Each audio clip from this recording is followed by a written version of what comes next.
Good evening, everybody, and welcome to Duluth FC Soccer here on mykuju.tv. And also welcome to the 2018 Lamar Hunt United States Open Cup Tournament. The Blue-Greens beginning the 2018 season, taking on Dakota Fusion, two teams very familiar with one another. We'll talk about that more as this match progresses here from Milwaukee Stadium in Duluth, but two teams that met each other twice last season. They'll meet two more times this season, so three meetings in total between these two sides. And as I turn to my color commentator, Joe Mooney, the head coach at University of Wisconsin-Superior. First of all, thanks, Joe, for joining usual, but taking on a team that they're familiar with. And again, the U.S. Open Cup, pretty big showcase here for the Blue-Greens here tonight, taking on Dakota. Yeah, Matt, thanks for having me. I mean, this is just exciting. This is exciting for soccer in the area. This is just going to be a great night. It is one of those nights where you kind of hope that the weather cooperates. At the beginning of the day, it did not cooperate. It's been rainy and cold all day long here, but the rain is holding off for the time being. And thankfully, we are playing this game on turf. Otherwise, we would be underwater right now if we were trying to play this on natural field. Of course, this is Milwaukee Stadium here at campus of University of Minnesota Duluth. This is where the women's Bulldogs play their college soccer matches, and also the football team from the University of Minnesota Duluth. So the Milwaukee Stadium turf getting a little bit of an extra workout here today as the Blue-Greens playing their first ever game here also at Milwaukee Stadium. The Blue-Greens, of course, coming off of a season in which they finished first in the MPSL North Conference. They were 8-2-4 on the season, finished with 28 points, while the Dakota Fusion finished second, just 1 point behind the Blue-Greens. They actually had more wins than anybody else in the conference. They went 9-5 last year, so they finished exactly 1 point behind the Blue-Greens in the standings. 28 points for the Blue-Greens, 27 points for the Fusion, as the season standings ended up working out at the end of the last season. Both teams qualifying for the MPSL playoffs. Both teams played Detroit City FC in the playoff rounds. The Blue-Greens actually lost their game 5-2 to Detroit City, while the Fusion lost their game to Detroit City 5-1. And that was the end of the 2017 season for both teams. So that gives you an update on where the two teams are at, and with that, we will take our first audio break of the match, and then we'll come back with the introduction of the two teams, and then the opening kickoff of this contest in the 2018 Lamar Hunt U.S. Open Cup Tournament. Right after this, this is the Duluth FC Soccer here on mykuju.tv.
So the two teams have been formally introduced here to the gathering at Molaski Stadium. The Blue-Greens in their home white uniforms with the blue trim, while the Dakota Fusion in their traveling black uniforms with the white trim. And we're seeing which side of the field the two teams are taking here. It looks like the Blue-Greens will be going from right to left here in the opening half of play, while the Fusion will be going from left to right. Joel Person taking over for Kyle Bacchus, who was the Blue-Greens head coach for the last 2 years. Now that duty falls to Joel Person, and he will be getting his first opportunity as a head coach here. As I turn to Joe Mooney. Coach, you know about first games. You know about also being a head coach. What do you think the strategy is going to be here for the Blue-Greens here from the start?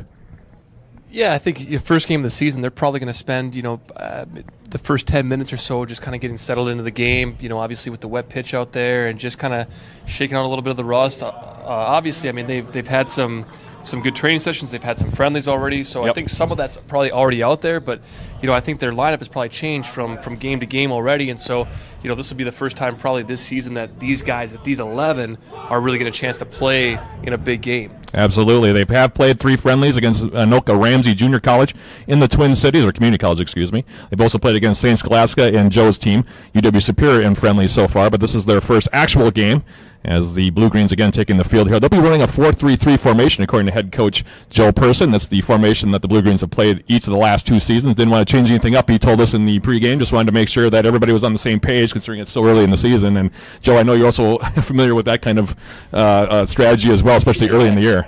Yeah, if I had to guess, I would think, you would probably see the Blue-Greens here probably in a little bit more of a 4-5-1 to start out with. And as the game progresses, probably starting to see some of those guys on the outside get up a little bit more.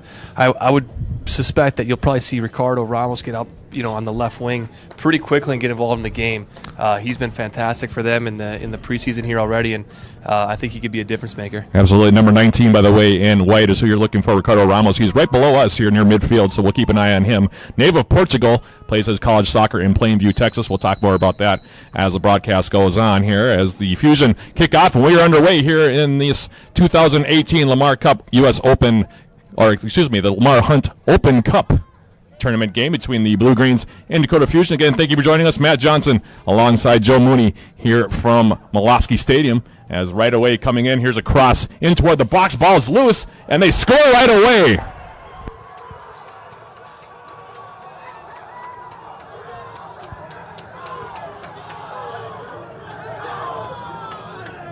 It takes all of about 8 seconds before Dakota Fusion gets on the board first.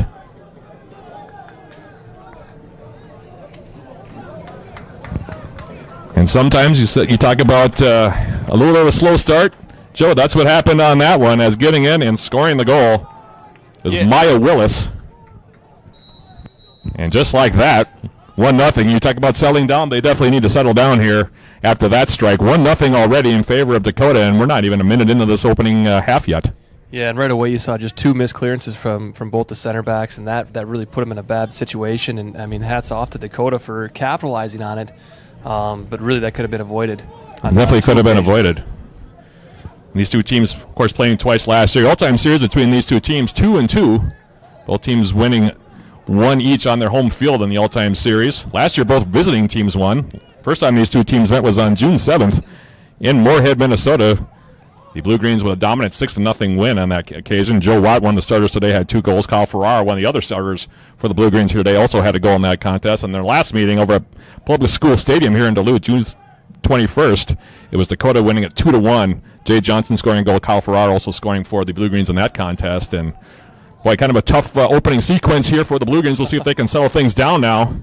Oh, this will just ramp them up, to be honest. I think that, obviously you don't ever want to concede the first goal and that soon. It really won't affect them as the game goes on. They'll be able to bounce back pretty quickly here. You've already seen them push forward here twice since that goal has been given. Yeah, but you can definitely see the 4-3-3 formation here as we have a goal kick now coming up. This is Stephen Harris, the starting netminder here for Dakota Fusion. A lot of new players on this Blue-Greens team, especially in the back. Ryan Tyrer and also Corey Hill taking over in the middle of the field. They did not play together, of course, last year. They're newcomers to the team, and maybe a little bit of miscommunication also as well kind of helped lead to that first goal, as this ball now up on that far-hand side. Speaking of Tyra, there he is trying to clear it up on that far side wing. Now the Blue-Greens trying to build from the back. Now weighted ball over the top from Joe Watt, playing it off into space. long run up on the far side. And the ball still in play. I thought it was going to go over the end line. And they're going to say it's going to be a throw here for Dakota. 2:45 into this opening half of play. The 2018 Lamar Hunt United States Open Cup. Of course, this is a competition that will feature MLS teams as the competition goes on. They don't join until the fourth round of this tournament, actually. The first 3 rounds are played between what you would call lower division teams, and this, of course, the opening round. As now here's a turnover in midfield by the Blue Greens. They'll play it all the way back toward the top. Starting netminder, by the way, for the Blue Greens is Alberto Soroy. He's another newcomer, so a lot of new faces on this team as they now play it in the space, trying to make a run onto it. Again was Maya Willis. He's the goal scorer. And it is 1-0. His goal coming, what do you say, Joe, about 10 seconds in this opening half, I would say. Yeah, I don't think they had the clock on yet, to be honest. Yeah, I mean, the clock hadn't even basically started at that point. Here's Tom Corcoran for Blue Greens. Sitting it near-hand side. This is Julian Lukumi coming up on the near-hand side. Native of Colombia. Now there's Ramos, the player we highlighted in our opening comments. He loses it, however, and now this is Sunai Balui. Played on this team last year. One of 3 Baluis on this roster for head coach Nick Becker, who, by the way, I think is also in his first season with Dakota. And now they work it up on that far side. Playing it through the middle, try to one-touch it through. Good job of closing the space there by the Blue Greens, and they turn it back over. As Lukumi now will play it back to Tyler in the middle. Now cleared toward the middle of the pitch. There's Maya Willis again. Another player to watch on this team, by the way, number 23, Jade Johnson. Very, very skilled forwards. And speaking of the devil, there he is getting his first touch. Scored a very impressive goal against the Blue Greens last year. Now here's a ball up on that far-hand side. Adika trying to get there for the Blue Greens, and finally he'll tackle it over the end line. That was actually a nice play by Ivan Adika, because they had a backdoor going on that one, Joe, on that left-hand wing. And he's so speedy. You can never count him out. Ivan Adika, a native of Ghana, played his college soccer at Valparaiso University in Indiana. And now a corner kick here coming up for the Fusion. Already leading at 1-0. Not even 5 minutes elapsed yet so far here in the opening half at Milwaukee Stadium.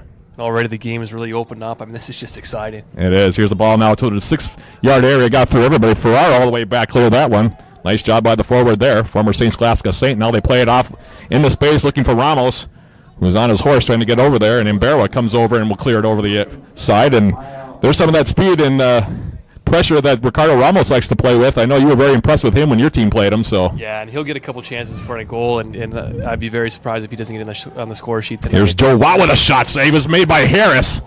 Good look for Watt on the near-hand side. Great take, and just barely missed Farrar there on the cleanup. Well, they're moving things around a little bit now. Playing Ramos on that far-hand side. By the way, also the third forward that started up top anyway is Dana Kowalchuk. We'll see how Coach Joel Person wants to use him as this ball now comes near-hand side. Here's Maya Willis again. Willis trying to step through. And now it's cleared long. Mohamed Bangura clearing that one long for the Fusion, and now they work it up on that far-hand side. 1-2 into the back. Good read over there by Corey Hill, and he'll now clear it over the sideline. It'll take a little bit of time for these guys to get used to each other too, Joe. I mean, you're talking about a back four that hasn't played together a lot. The lone returner back there in this game is Idika. He started on the outside defender spot last year for the Blue Greens, especially in the second half of the year. But the other 3 are all brand new guys. So yeah, and really in all spots across the field, they don't have everybody they're going to have for the summer here yet. And so you see a guy like Joe Watt, who's usually a winger, coming in and playing the attacking center mid. It'll be fun to see him get up and stay high up in the play too. I think he will do that throughout the game. Yeah, Joe Watt, one of those guys who very, very dangerous on the wing. Good player. Can play with either foot. And he has good chemistry with Kyle Farrar, as we've seen the last 2 years. As the Fusion back in possession again on the right foot. Pass comes near hand side now. This is Imberwa for Maya Willis. Nice defense there by Lukumi. And he forces the throw. Well, you can see defensively, Sean Morgan dropping in with Tom Corcoran, playing almost a 2-1 system in the midfield defensively, and then Sean breaks out to get up with Joe Watt, but he's been kind of solidified as the number 10, trying to stay high up underneath Farrar. Yeah, speaking of which, here's Lukumi now on the left foot. Actually, that's Ramos now with the left foot trying to cross it toward the front of goal. Kowalchuk was coming in on that far side, cleared away. Now it's Adika. He and Corcoran coming together, and that allows Corey Hill now to play it up over the top. Hill was looking to send it near-hand side, looking for Ramos, who now is turning around and asking for some help from his teammates. Yeah, but you see they've dumped a couple balls now down into the last 10, 15 yards of Dakota's end line, and they're very quick to get up there and press. There'll be some chances created just from that. As the throw comes in, intercepted now by the by the Blue Greens. Now it's Farrar. We'll play it back. Here's Lukumi on the left foot, back for Farrar. Farrar now. Nice one-touch passing here up his near-hand side. That's broken up momentarily by Mberwa. He plays it over the side, and the Blue Greens will have another throw here deep. Just needed to be a little bit more diagonal there from Joe Watt, and I think that Lukumi would have been in there. Lukumi on the throw now. In for Ramos now. Lukumi, left-footed cross of the middle, gets broken up by the defense. Now Corcoran trying to step in. He collides with a player in the middle of the field. Corcoran still making a move around a couple players. Now he goes down, and we're going to have a whistle and a foul called about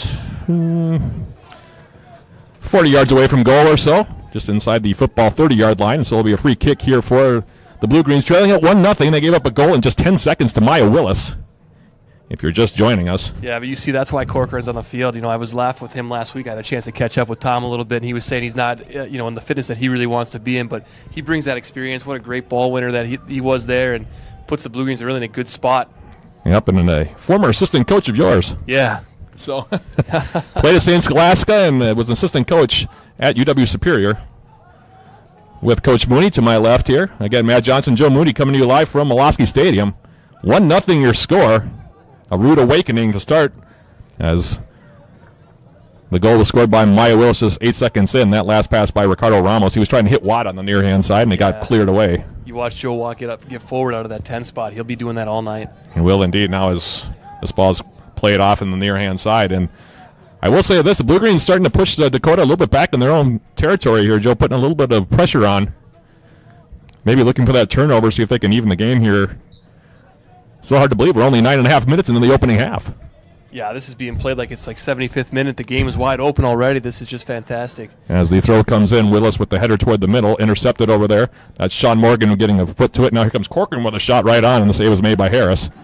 Corcoran does that well, though. I mean, that's something that we've seen him both in his college career and also playing for the Blue Greens. He will take it from, 35, 40 yards out. Not a bad idea. He scored a couple against UWS in his college career just like that. And he's, a veteran enough to know that this pitch is very slick right now, and anything can happen when you put a low ball in like that against a goalkeeper. Yes, and that's something that we haven't talked about yet, Joe, is how slick the field is here. Like I said, it's been raining all day long. At the beginning of the day, actually, it was raining and it was foggy over here, and we weren't sure what kind of viewpoint we were going to have. We're about 4 stories above the playing surface here at Molosky Stadium, but thankfully the fog burned away. The rain stopped, at least for the time being, and right now we're playing on about as dry a surface as you can expect, I guess, considering what we had to deal with earlier in the day. As here's a long ball coming forward now. Lukumi popping it into the air. Balui. Good win by Ramos there. Yeah, Ramos coming back. Balui a little bit bigger than him, but now here's Ramos again, trying to make a move around Osman Mbera, and he'll draw the foul. Really smart play by Ramos there to take the foul. He definitely stuck in and was challenged on that, but he definitely made the most of that foul, and he didn't have any support coming up. He saw that they were numbers down, take the foul, get players forward, and now look, we got another set piece, and we know we can be dangerous on this. Free kick here now. Looks like Joe Watt's going to stand over here on the right foot. Blue Greens right now with 6 on the box on the far side, including Ramos on the near-hand side. Watch Farrar on the near post. He might be an option. Here's the ball coming in now. Speaking of Farrar, there he was. Oh, check that. Was that Sean Morgan on the back? But it was a good ball by Joe Watt. A lot of times you'll see Tom Corcoran take those free kicks. As this ball now forward, there's Jay Johnson again, getting his head to it. He's been relatively quiet here so far, so good job by the Blue Greens keeping him in check in the early going. As Corcoran now with it. Sends it forward. There's Farrar getting a touch on it. A little bit heavy, however, and now it's turned back over. And now the Fusion will look to build from the back, leading at 1-0 as the pass comes all the way back now. Here's Harris playing it near hand side. This is Jacob Weiler, excuse me. I'll get it out eventually. As the ball's played long, Lukumi intercepts. Brought down now on the intercept, and now they come forward. Trying to make a move around out on top, and we're going to have a foul called. Ryan Tyrer interfering. As coming forward was Adrian Buklowski. Yeah, and there you saw Johnson again getting forward. Very quick, when the number 10 picked up the ball just to get forward into that space. And if he would have found him, he would have been in. He was in a great pocket once again. He was, and this is a dangerous spot right here, about 22 or 23 yards away from goal. So Roy beginning to try to set up a wall here. Looks like a 4-man wall for the Blue Greens. They're going to hold a high line here. No way this isn't an attempt on goal. Yeah, I would think so. 3 players standing over right now for the Fusion. Roy leading at 1-0. Again, Maya Willis with the opening goal. On basically just a long ball in, a couple of failed clearances, and then Willis just poked it home with the right foot, and that's where we stand, 1-0. As they stand over the ball here. Like I said, about 22 yards away from goal. Here's a shot right on. Save was made by Soroy. Big rebound. Balui with the follow-up attempt, and it gets knocked out of bounds, and that was dangerous, Joe. That was... There again, you see that low skipping ball and what that can do. Especially on this surface. Soroy having a hard time picking that up. He did make the initial save, gave a big rebound. Balui was right there, but thankfully for the Blue Greens, they were able to at least thwart that opportunity. Now here's another cross through the middle of the box. That one skips off a couple heads now. And Duluth's got to be careful. They got to get their guys up a little bit faster. They were kind of caught sleeping there when that short ball came in. Yeah, defensive communication right now, a little bit of an issue for the Blue Greens. We've seen it a couple different times. They really haven't, in terms of, tilting the field, they've actually tilted it a little bit. But on the forays forward by the Fusion, they've looked very dangerous. Combination of Balui up there with Jay Johnson, also Maya Willis. We've seen all 3 of those guys look dangerous here when they've had the ball. So, again, like you said, Blue Greens got to clean it up a little bit back there. Well, and they know, Dakota right now knows that at any point, just a flash from any one of those 3 guys, and they can be into a good space. As Joe Watt now coming up the near-hand side. That ball is tackled out of play by George Gald. And it'll be a throw here coming up near-hand side. Lukumi will take it here for the Blue Greens. In for Ramos. Ramos now trying to make a step through. Got tripped up from behind. Now a couple of players hitting the deck. And Bearway going down for Dakota, and a cross comes in. Harris snipes it out of the air, and now he'll send it forward looking for Johnson. Good win there defensively by Corey Hill. I love that ball from Ramos, that low-driven ball from the left-hand side. If he gets a couple chances to get those balls in, you know Joe Watt, Kyle Farr, one of those guys is going to get on the end of it eventually here. Yeah, a lot of offensive talent on this team. Speaking about Ricardo Ramos, I know we've highlighted him already, Joe. He's a quite interesting player. He was a national champion this last year at the NAIA level with Waylon Baptist down in Plainview, Texas, and he was actually named the All-Tournament team. He scored a goal in every single game, including the national championship game, and now it looks like they're going to switch things up a little bit here now as coming over near-hand side. This is Kowalchuk. He's going to switch, and they're going to send Ramos to the far side, so we'll see what that creates here for the Blue Greens as Lukumi will have a throw here just in front of the Dakota bench. And for Watt. Watt had Balui in his back. Good strength there. Now here's Kowalchuk coming through. Yeah, I think what Coach Persons is seeing there is that a lot of what Ramos has been doing is sending balls in, and he's very right-footed, and so he hasn't had a chance to really cut in and get the ball onto his right in sort of a shooting position. So put him on the right-hand side now and see if he can start slinging balls in with his right foot from the right-hand side. Yeah, we'll see if we can see that again. Ramos, very good finisher. We've seen that throughout the preseason here. A couple of goals in their friendly against your team. Yeah, he looked very sharp against us. Yeah, and it didn't take much. It was a very small window, and man, he can really pop it when he makes good contact. Yeah, his first goal was a beauty, about 25 yards out, and it was ticketed for the high corner. And I know you told your goaltender there really wasn't much that could have been done on that one. I told Dalton, I said, I don't think there's a Division III goalkeeper that's going to save that ball. No, it was a big time strike. Struck, yeah. Now here's Sean Morgan getting a touch. They've also moved him around a little bit. Now he's sinking a little bit deeper now as this ball is played up near hand side. Now here's Jay Johnson coming back, playing a ball through the middle. This is Mohamed Bangura. Bangura now looking to send it to the far side. Now he'll hold up. Now plays the ball on the deck looking for Jay Johnson. Tried to tip it around Tyrer. Good job by Ryan Tyrer, though, to break that one up. Now an intercept back the other way. Teams trading turnovers here in the last sequence. And now Bangura has it right back, and he'll send it to the far hand wing. But look at already how much more space Ramo gets on that right side. Just a little bit more diagonal ball there, and he would have been in a really good space there. He would have indeed, as now Johnson bumps into Tyrer. Good tackle there by the Knave of England, that being Ryan Tyrer. Plays from Northwest College. Great tackle, great sliding challenge. It was indeed. Now as here's a ball now coming through the middle, and it's going to be just over that far side, so we'll have a throw here coming up. 17 minutes into this opening half, 1-0 Dakota Fusion in the lead, but things settling down a little bit here after that first goal. Thankfully. Yeah, I don't know if we could have kept up the pace at that time. This won't finish 1-0. There's going to be a lot of goals scored here tonight, I think. Here's Farrar. Now on the overlap, gives it off. Here's Ramos. Ramos coming up 3-on-2. Has Watt and Kowalchuk with him. Gives it to the outside. Now Ramos looking back in the middle. And that one got broken up. Still loose, however. Left-handed footed cross comes in. And the save is made by Harris on a bounce. Farrar was right there. Left-footed cross coming in from Ramos on that far side. And Matt, that's that ball I'm talking about. Yep. That's going to connect very soon here. Farrar, strong as well, physically, about 6'1", but uses his body well. This ball came through, and Farrar, like I said, had a good look at it. Morgan was also there for the Blue Greens. Now we're going to have a foul called on Duluth, so it'll be a free kick here. And it'll be Sunai Balui, one of the 3 Balui brothers on this team. Yeah, I think there was Dana coming up on the left-hand side there. I was kind of thinking maybe Kyle would let that go through to him. I think he might have been in a good pocket of space there, but, boy, they sure made the most of it even then. They did indeed. Now, as off the turnover, the Blue Greens working from the back. Here's Corey Hill on the right foot.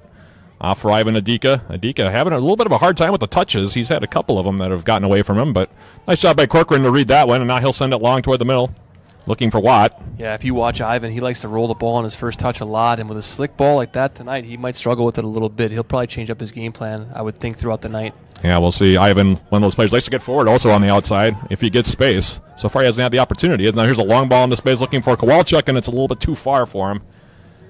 Still a nice ball from the back there. Yeah, you were talking about Ivan, and he is absolutely rapid, and he's got the wheels to do it all night long. He's really a fit player. Very fit. Like I said, played his Division I college soccer at Valparaiso University in Valparaiso, Indiana. As Harris now sends it long with the right foot. Hill there to win the header for the Blue Greens. Now it's popped up in the air. Kowalchuk now trying to flick it forward, looking for Farrar. And Bear with the first one there. And now stepping forward, going down in a heap on the head attempt there was Tyra. Now he's holding his ankle, but the Blue Greens play on now as the pass from Kowalchuk left it a little bit short. Now Kowalchuk trying to win it back. Now Watt steps in to help out, and finally it'll go over the sideline off of Maya Willis. So it'll be a throw here coming up for the Blue Greens as we approach 20 minutes elapsed here in the opening half. And now Tyra's back up. I think he got clipped. Might have gotten clipped, excuse me. Yeah, great challenge from him, though. I mean, you saw him come running away from about 25 yards away to win that ball up in the air. It could have been anybody's. There were 4 guys around it, and he came from 25 yards away to win it. He did indeed. Tyra, like I said, solid player. Was one of the early arrivals this season for the Blue Greens. He was one of the first arrivals that they had. And now there's a fair amount of conversation happening, and I'm not sure what the issue is. There's a player down as I now look at the field.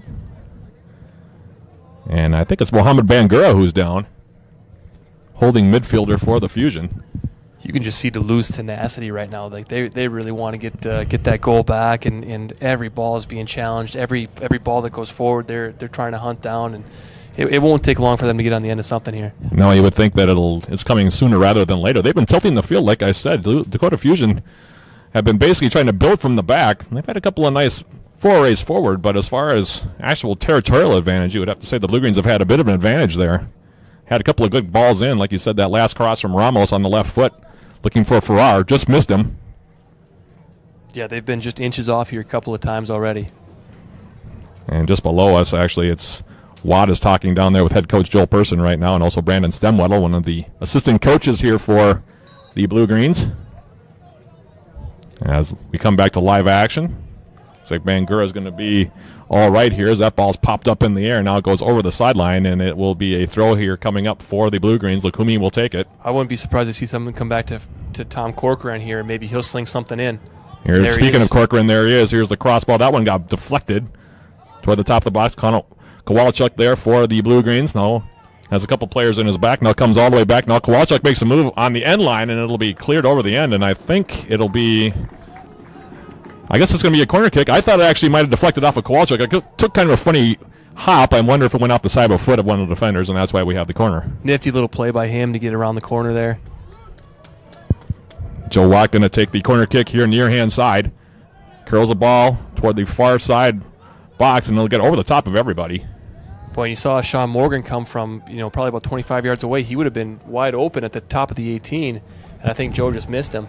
Yeah, I just hit it a little bit too hard. Corey Hill couldn't get there either to track it back down. And Blue Greens, however, forcing another throw here, and they'll take it on that far side. Ramos going to give way now as Adika's going to come in and take the toss here for the Blue Greens. And a heavy touch there from Morgan as he tried to get in, and again, that's just one of those things, a little bit of rust in the early going of the season here, Joe, and on turf that gets magnified. Yeah, but they've done a nice job of kind of pinning Dakota back into their own third. The only danger with that is you got a guy like Johnson up top that, again, it just takes, a couple inches for him to get free, and he can punish you. Yeah, big, strong player. One of the better forwards in the MPSL is Jay Johnson, as that ball is now sent up on the far side. A little bit too much on it, however, and it'll go over that far sideline, and it'll be a throw here coming up for Adika. But the more you keep the ball in your attacking third, the less he's probably going to see of the ball. So absolutely. We should also note that this game is being played under international rules, which means there are only 3 subs for each team. A little bit different from the MPSL. So, boy, and to start your season that way with just 3 substitutions, right? Yeah, that could also play a factor here as the game goes on. We'll see what kind of condition the two teams are in. Fair to say, Coach Persons didn't get a lot of sleep last night. Probably no. This lineup. Yeah. We talked to him, of course, before the game started, Joe, about what his hopes were for this game, and basically he just wanted to keep it simple, make sure everybody was on the same page, stuck with the 4-3-3. Yeah, and I love that type of idea. I mean, you've got a lot of players, again, a lot of experience, a lot of veteran experience. Let them go out there and do their thing, and if you need to make some tweaks here and there, you can do that. But trust in your players, trust in your returning guys, and I think it's going to work out for them. Yeah, and it looks like Dakota's going to maybe have to burn one of those substitutions here, as they have a guy warming up down here. It looks like maybe Bangura might be a little bit worse off than we originally thought. They tried to keep him in the game, and like I said, Dakota has a guy who is furiously warming up here down below us, so we'll see when that substitution happens. In the meantime, we've been standing here now for a good minute or so without having the ball being tossed in. Ivan Adika still waiting to throw it in here for the Blue Greens, and finally he'll do so. A cold, rainy night, too. All of a sudden, those injuries, those kind of little knocks here and there, they can start to add up a little bit faster. Yeah, muscles might get a little tight, and as they now play it up on that far side off the turnover. Now here's a touch through the middle. Here is Jay Johnson now trying to play a ball through on that far side for Buklowski. Now his cross attempt knocked away by Soroy. Good job by Alberto Soroy. He's rebounded pretty well considering giving up a goal in 10 seconds. That's kind of a rude awakening, but he seems to be kind of settling into the game himself as well, as this substitution is about to take place here. Faiz Musa going to come in. So Musa comes in, and he's going to replace Bangura, and it looks like he's going to play that holding midfielder role that Bangura was playing. So, yeah, I thought Soroy was a little bit, slow off his line, just a bit hesitant there. But man, he did it really well to get out there and just close that angle down. And well, you've got a half second to make that call, and you better get the ball. That's always the. So Faiz Musa comes in. Now here's Ramos playing it forward. Now here's Farrar. Kyle Farrar on the right foot gets a shot away, and it misses the far post or the right side post by about maybe a foot. That's what Kyle Farrar can do, though. He's got that cannon with that right foot. And nice combination play at that time with Ramos to get that look. One of the things he does so well is he plays so well with his back to the net. And you see how he turns on the center back there. And it doesn't take long for him to be able to pull the trigger. And he can put some heat behind it when he does. He's a proven goal scorer, of course. Had almost record-breaking goal-scoring campaigns during his college career for St. Scholastica, as Jay Johnson comes back. Now plays it for Maya Willis, the goal scorer for Dakota. Blue Greens now intercepting that. Left-footed ball by Lukumi. Curls over the sideline, and it'll be a throw here coming up just in front of the blue-green bench just below us here at Molosky Stadium. Again, Matt Johnson, Joe Mooney bringing you play-by-play here of the 2018 Lamar Hunt U.S. Open Cup. We thank you for joining us. We hope you're enjoying the broadcast wherever you may be watching from. We know we've got viewers on a few continents also. So wherever you are watching, whether it's late at night, early in the morning, or in a totally different day from our day, thank you for watching. I've been working on my Portuguese, Matt, so tonight it'll all be in English. But as we go throughout the season here, if you'll have me back, we'll try in Portuguese as well. I'm sure Mr. Ramos will be very happy to hear that. Speaking of Ramos, there he is. Right-footed cross comes in, gets through Harris, ball's loose. Kowalchuk had a shot at it with the left foot. I think he actually tried to play it to Farrar coming through. But, boy, again, there you go. That's skipping turf, and the ball is probably pretty wet. And Harris misjudged that one, and, wow, they were that close to tying this game, Joe. And you see it all the time with goalkeepers, and when you get a lot of pressure on you, you deal with all the hard shots, everything that's, tough to deal with. You deal with that well, and sometimes it's the easy ones. Then when you let your guard down, that started to squeak through. There's Joe Watt now. Blue Green starting to up the tempo here. Getting a little bit of pressure now, Corcoran. Near hand side picks out Lukumi. Lukumi on the left foot. Now he'll curl it in. Headed away by Jay Johnson, who came all the way back. Knocked that ball away. Now it's played near hand side, and They're trying to get to the near really inside. Flustered right now, Matt. Yeah, and Bearwick wasn't looking for it. That's one of those where I think you just want to clear it. And now here's Watt again.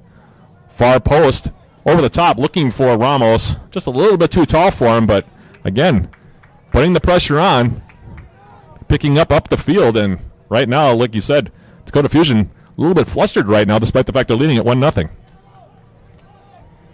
Yeah, and again, this is where you rely on guys like Tom Corcoran, Sean Morgan to kind of calm things down. You've had some missed chances, some very close ones, and it's easy to get frustrated at that point. And there again, that veteran leadership, you'll see that as they get settled in more and more into this game. As the free kick now sent forward, Blue Green's breaking it up. Nice job there by Tyberg, touching it near hand side. Now here's a long ball by Morgan. Didn't get around on it as much as he wanted to, I don't think. He was trying to actually hook that ball in, I think, for Farrar, but instead it hit off the upper hand of his boot, upper inside corner of his boot, and it goes over the end line. Yeah, and I think Kyle might have been just a shoulder width off on that one. He might have been called offside anyway. Yep, so it all goes for naught. Harris will have a goal kick here. 28 minutes into this opening half. 1-0 your score. No scoring for the last 27 minutes and 50 seconds about. As Lukumi now with the left foot. His ball forward got partially deflected. Now Farrar trying to run onto it. Harris touches it near hand side in Barra. Gets around Kowalchuk. Now coming through. It's Morgan. Going to play it short, and that should be a Duluth throw here as it goes out of play. Last touch by the substitute, that being Fayez Musa. So the throw comes in now. Here's on the outside Kowalchuk. Now Farrar bending a ball through, and the flag goes up, and we're going to have an offside. I don't know if it was Ramos on that far side, or did you see who it was, Joe, on that far side? I think they called Kyle on the near side, actually, that he came from an offside position. Okay. I'd like to see Ivan over on the right side maybe get up a little bit higher and just a little bit further to his right when we get the ball down here on our left. Yeah, that would be good to see. Look for that delayed run, and there's a lot of space over there that he could probably exploit. I would tend to agree on that one, as there's a throw now by Lukumi off the offside. Kowalchuk got a touch to it, now plays it through the middle. Now here's Gall trying to play it on that far hand side. Now they spin through, trying to play it near hand side for the goal scorer Willis. That's behind him. Lukumi now try to shield him away from the ball, and he gets shoved down to the ground by Maya Willis, and that'll be a free kick here coming up for the Blue Greens. Coming upon 30 minutes now elapsed here in the opening half. We hope, like I said, you're enjoying the broadcast here. Game has definitely settled down. The pace has been good.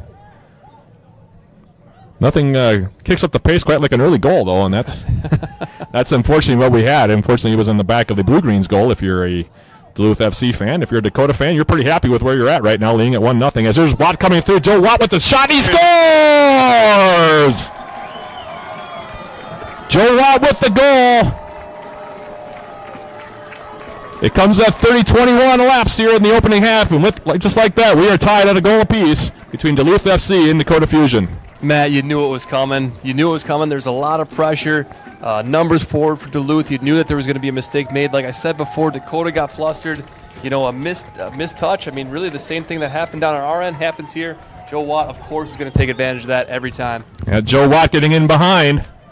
One of the returners on this Duluth FC team scores their first goal of the season. Like I said, it comes just over the 30-minute mark, and we're dead even now, a goal apiece between Duluth FC, the Blue Greens, and Dakota Fusion here in the 2018 Lamar Hunt United States Open Cup from Duluth.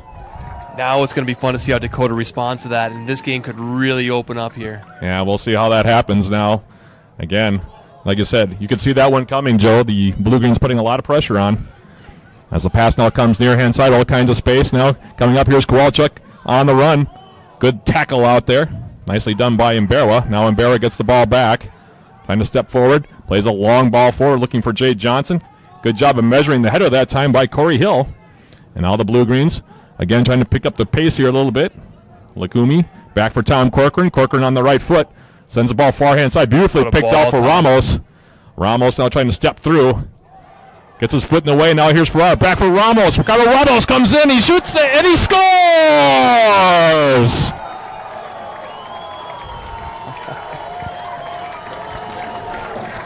2 goals in 2 minutes for the Blue Greens. This one by Ricardo Ramos. Nice feed from Kyle Farrar. And the Blue Greens have their first lead of the evening, 2-1. Here as we tick down toward the last 13 minutes of the opening half. Yeah, you knew they were going to score. As soon as they picked up that loose ball, Really good combination play. Great little touch in there from Kyle Farrar. And like we talked about, Ramos is going to finish that ball every time. Ricardo Ramos, we talked about him in the open. Very impressive player. A reigning national champion with his college team, and you saw why on that one. Nice little touch. That's a goal scorer's goal. Absolutely. That's one of those where he just touches it over the top. Doesn't need to blast it through. Farrar found him on the through ball. Kind of a short through ball, but it still is a through ball. And just like that, 2 goals in 2 minutes, and the Blue-Greens now lead by the score of 2-1. Well, as great as the ball was, as great as the thought was, it was a bit behind Ramos, and I thought it was going to maybe get stuck behind him, and what a nifty bit of skill that he showed there to actually scoop that ball and get it out in front of him, and then the finish was just classic. And on a tough surface like this, to get your foot underneath it and actually chip the goalkeeper, great finish on his part. Yep, Ricardo Ramos scoring the second goal. Joe Wild with the first one, and now here's a ball through, and nearly getting in was Kowalchuk. That could have been another one, Matt. Yeah, that was, and Harris was kind of in no man's land, Joe, because he was standing at the top of the box. He couldn't go any further and was kind of waiting for the ball to come to him. And Kowalchuk showed a bit of speed as we're getting the announcement on the goal. And then we'll get the announcement on the goal by Ramos as well in just a second here. It's 2-1 now, Blue-Greens. Now as Corcoran on the right foot will play it long, and it goes over the sideline, but boy, talk about an offensive explosion, Joe. 2 goals in 2 minutes. Well, and I'll tell you the other thing. On the other side of the field that has really impressed me is the way that the 2 center backs and the goalkeeper have responded after allowing that first goal. They've settled in. They haven't had a missed touch on the ball since. Right, yep. They have settled in quite a bit. Again, we talked about the fact 3 of those 4 guys are not returners. They're brand new players this year, being Julian Lukumi, Ryan Tyrer, and Corey Hill. And like I said, rough start. Gave up a goal to Maya Willis in the first 10 seconds, but have really settled down since then. And meanwhile, if you're on the Dakota side of things, you probably just want to get to halftime now. And as it looks like the Blue-Greens getting ready to make a substitution here, it's Vlad Margolin who's getting ready to come in. I wonder who he'll be coming in for. He's a kind of a defensive center midfielder, so maybe thinking of someone like Corcoran or along those lines. As here's now another turnover. Here's Watt on the outside. Farrar on the right foot. Tried to play it through the middle. He was looking for Ramos, and it's broken up. And again, those combinations, though, Joe, beginning to play a role here, putting a lot of pressure on Dakota. And they seem to be rather baffled at the moment by what the Blue-Greens are doing. A bit unselfish by Kyle Farrar there. I thought he was going to shoot. As soon as he picked up that ball, I knew he was going to shoot, and he didn't. He tried to lay it off instead. And I think in the end it was probably the right decision. Just a good defensive play. But now we got a corner kick out of it. Here's the left-footed ball coming in by Morgan, and it's a goal!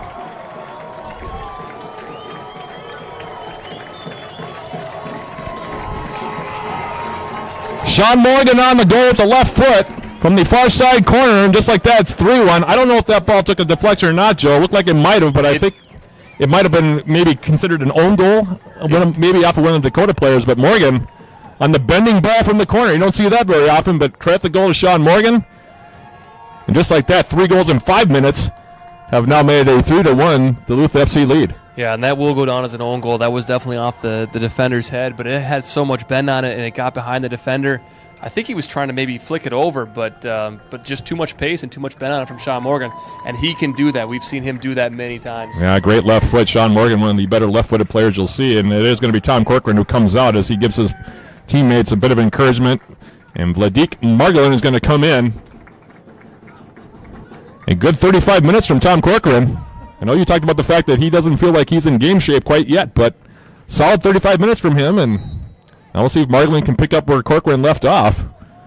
That's how Tom plays, though. Very intelligent player, and nice debut. A great debut for him. I think he did a really nice job of settling things down. When I talked about those center backs getting settled in, a big part of that is what your number 6 is doing in front of you, too, and he was the guy that really settled in and calmed things down. Indeed. So Corcoran is out, Margolin is in. We still have about 8.5 minutes left here in this opening half. It's been what would be the best word? I guess adventurous first half in some ways and eventful in another way. Unexpected, adventurous, yeah. So here's left-footed ball coming through the middle. That ball going up and getting a head on it was Tyrer, and they're going to call a foul here on Baluli, I think, who came in and maybe undercut Ryan Tyrer on that play, so it'll be a free kick here coming up. And like I said, the defense slowing down a little bit here. So Roy hasn't had a lot to do for the last about 25 minutes or so of this game, and It's probably the way that Coach Joel Person wants it right now. I'm sure Soroy wants it like that as well. Yeah, exactly. And on the other side of it, you saw the Dakota goalkeeper, after he missed that one ball that went through his arms, he's been under a lot of pressure. And I think he's been a little bit hesitant. You saw it on that last goal. That's probably a ball that a goalkeeper can go up and get. Yeah, exactly. That one, as much bend as there was that Morgan put on that ball, it looked like Harris was kind of, like I said, caught in no man's land. And it ended up costing him a third goal. And now, after going down 1-0 in 10 seconds, the Blue Greens scored 3 times in 5 minutes and now lead it 3-1. Nice little heel flick that time from Farrar. He was trying to release Kowalchuk in. Speaking of Farrar, there he is now. His square pass picked off. Here's Markland getting his first touch since coming in. Sends it to the outside. Here's Adika.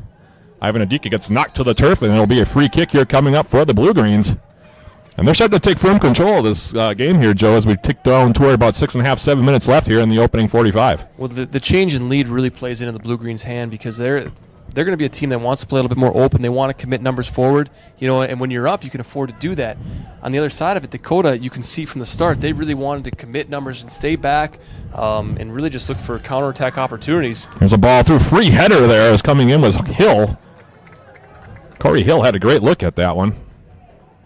But, Matt, when you get down a goal, or in this case 2 goals now, you have to play more open, and that's not Dakota's style. No, they're very much a kind of a possession, kind of structured team.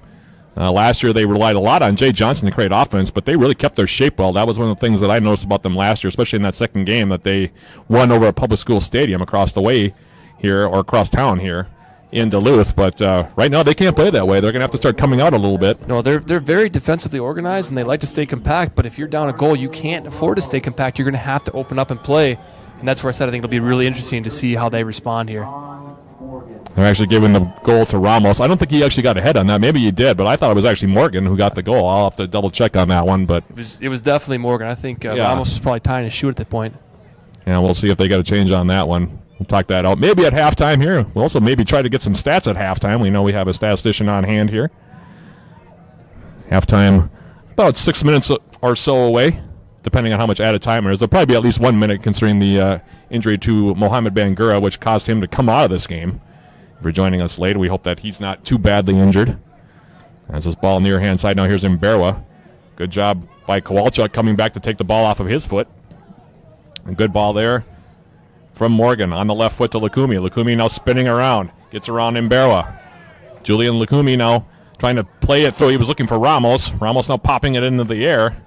And again, a lot of pressure being put on and forces George Gall to just clear it away with the left foot all the way back for Ivan Adika. Nice ball there from the middle by Margolin, and they're going to call an offside.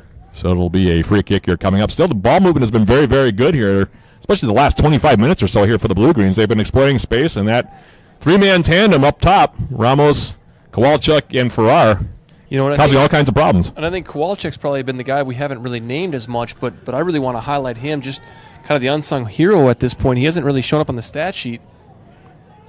But he puts a lot of pressure on. He's very speedy. Plays with a lot of intensity. We've seen him, again, come in and put a lot of pressure on the defense. As here's a ball now across the top of the goal. Getting knocked to the turf again is Adika. He's been knocked to the turf a lot here in the opening half. I'm waiting to see if there's going to be a card award at some point. Adika, not the biggest guy, about 5'7", is what they list him at. But he does a really good job of separating the man from the ball, and he's going to get knocked around a lot for that. Yeah, Ivan Adika from Ghana. In his second season with the Blue Greens, as here will be a free kick. Soroy coming forward. He hasn't had a lot to do since that opening goal. Just the way the Blue Greens won. As the long ball now finds the foot of Joe Watt. Watt now laying it on the ground. Farrar now getting dispossessed from behind. No call. And now there's a through ball on a turnover. And now here's Corey Hill on the right foot. Hill playing it for Ramos, back for Hill.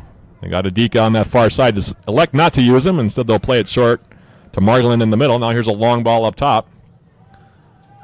Still, pretty intelligent play here so far by the Blue Greens. Trying to create space where they can get it. Not trying to do anything too fancy. It's now up on the far side. Dakota now trying to come forward. Right-footed ball in front looking for Willis, who takes a hard tumble, courtesy of Ryan Tyrer. And now the ball is played off of Willis again, trying to race down into that far side corner. Adika coming over to check him. Now they play the support ball back. Adrian Buklowski now. Right-footed ball toward the back post, and it's headed wide by Balui, who was coming up on the near side post. Header was well wide. Yeah, 2v1 situation down on Avika's side, and I think, something to monitor there is really they got a free ball in, and I think too many of those, and we could see the tide turn a little bit back the other way. Yeah, well, I mean, as happy as you are with a 3-1 lead, you could still – there's a lot of soccer left to be played here in this contest. We are approaching the last 2.5 minutes here of the opening half. Matt Johnson, Joe Mooney, hope you're enjoying it. It's been a good half so far here for Duluth FC, leading at 3-1 as this ball now popped up into the air, far-hand side. Ramos rising up. It's a shoulder to it. Now here's Farrar. Back from Morgan, popping over the top. Here's Ramos coming in. Ricardo Ramos trying to beat Harris to the ball, but Harris's first one there. But again, a good look that time from Morgan, flicking that over the top, looking for Ramos coming in on the far wing, and that close maybe to being 4-1. Silky ball from Sean Morgan, which we expect. And there again, Ramos, you just see the timing on his run. A half second sooner and he's offside, but boy, he sees that really well. He does indeed. Now up the free kickers for our outside. Ramos on the right foot. Ricardo Ramos now bending the ball back post. And Harris didn't respond really at all on that one. I was wondering if that was... He kind of watched that one go. And there you see Kowalczyk making the run again. And that's what I'm saying, Matt. Like, he's just all over the place. He's been just tenacious on both sides of the ball. And honestly, one of my favorite players to watch so far tonight. Yeah, Kowalczyk very intense. Got a lot of speed up top. Like you said, he's been the unsung hero so far. As off the free kick, they're going to call a light foul there on Joe Watt. Watt really wasn't doing much on that play, but they call him into the back.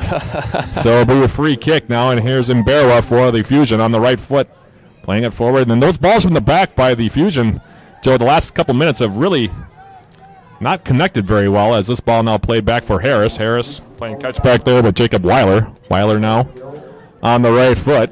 Well, and again, you see how well Duluth has done at organizing their back line since that first miscue, and it's really kind of made Dakota's forwards look ineffective. Here's Balui now, playing it through the middle. Here's Jay Johnson, who we haven't heard much from here in the opening half of play. Now the ball on the far-hand side. Coming up now is McCloskey. Left-footed ball in, and an easy grab there for Soroy. And he'll distribute out to Kowalczyk. Kowalczyk now, one-on-one with Imbera.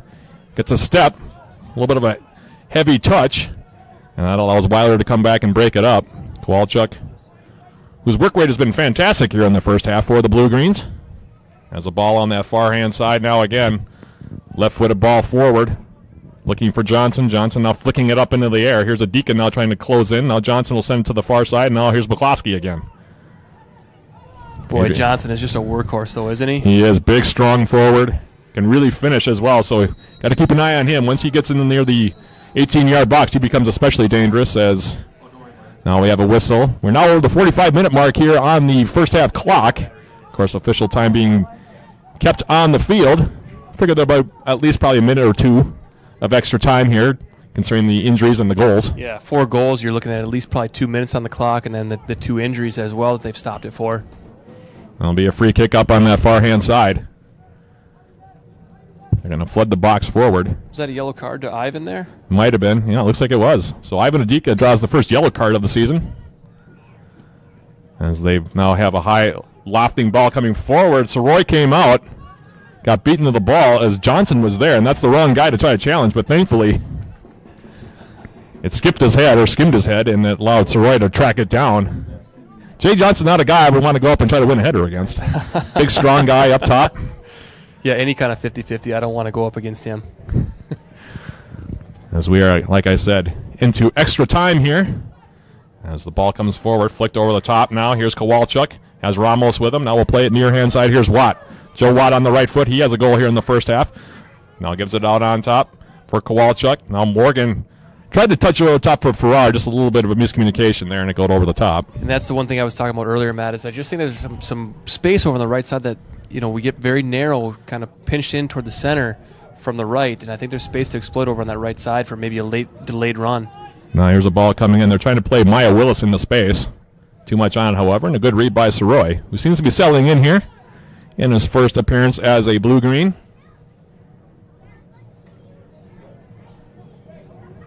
Looks like he'll roll to himself here now and just take some time here, wait for that first half whistle.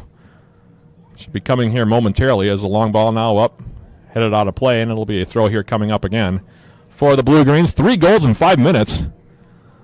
Watt, Ramos, and then what we think is Sean Morgan's goal. I'm pretty sure it was Morgan's. Well, we'll again double check that at halftime, but either way, it's 3 goals in 5 minutes, turning a 1-0 deficit into a 3-1 lead here. Yeah, that left-footed cross, that was definitely from Sean Morgan. I don't That's think what there's any doubt about that. And I thought it might have skipped off of a defender. All that overturning a 10-second goal by Maya Willis. And that's where we stand. 3-1 your score here. And if I know Sean Morgan well enough, I'll tell you he's going to fight for that goal. He's going to make sure that goes down as his in the score sheet. Well, he did definitely do a little dance on that far side after he scored it, so he's pretty much convinced that it was his. I saw him do his little movie over there. After the game, I will. Now coming in, now taking a hard fall on that one was Ramos. Got piled into from behind by Balui. Yeah, and he had that left leg teed up. He was ready to let that one go. Yep, Ramos now trying to get to his feet. That's a guy that you don't want to lose. He's already shown what kind of a player he is here in the opening half of play. Very dangerous player. As the throw comes in from Adika. It's now Margolin. Morgan will send it near hand side. Here's Yulian Lukumi. Lukumi, native of Colombia, plays it off. Here's Kowalchuk. Dana Kowalchuk now stepping in. Now he'll go away with a long shot, and that one just misses the upper bar. That was a heads-up play by Dana there. Goalkeeper was just a half-inch off his line, and I think that if he would have been maybe dropped it a little bit more, that would have been on target. I don't think there was anything the goalkeeper was going to do about that one. Absolutely, as that ball, like you said, and he didn't even react to it. Harris just, again, watched it go over the top. As now here's Jay Johnson trying to step through. Good job of closing the space that time. And now the ball's down, and going to call Corey Hill on the foul, about 40 yards away from goal. I'm expecting that whistle to blow any second here. They might let this one play out, though, before they give the whistle. As the chip comes in, now Soroy, a little bit late getting there. Good head by Tyra. Now the ball's still up in the air. Tyra rising up again. Now Ramos comes back, and finally we will get the first half whistle. Well done. It's about 2.5, 3 minutes worth of extra stoppage time there at the end of the opening half, but all is well for the Blue Greens after 45 minutes. They go down 1-0, 10 seconds in. Maya Willis scores the first goal of the game, but then the Blue Greens come back, score 3 times in 5 minutes, Joe. Goals by Joe Watt, Ricardo Ramos, and Sean Morgan have given the Blue Golds a 3-1, or Blue Greens, excuse me, Blue Golds. Blue Greens, I'll get it right. Shout out Eau Claire, huh? Yeah, exactly. Shout out to Eau Claire. Have given the Blue Greens a 3-1 lead here at the break. Impressions of the first half, Joe, as they head into halftime. Yeah, I mean, really 45 minutes, and I think Duluth FC controlled about 44 minutes and 45 seconds of it. You know, it's aside from the first 15 seconds, really, once they got settled in, man, Duluth looked good. Like I said, they looked potent. Great committee numbers forward.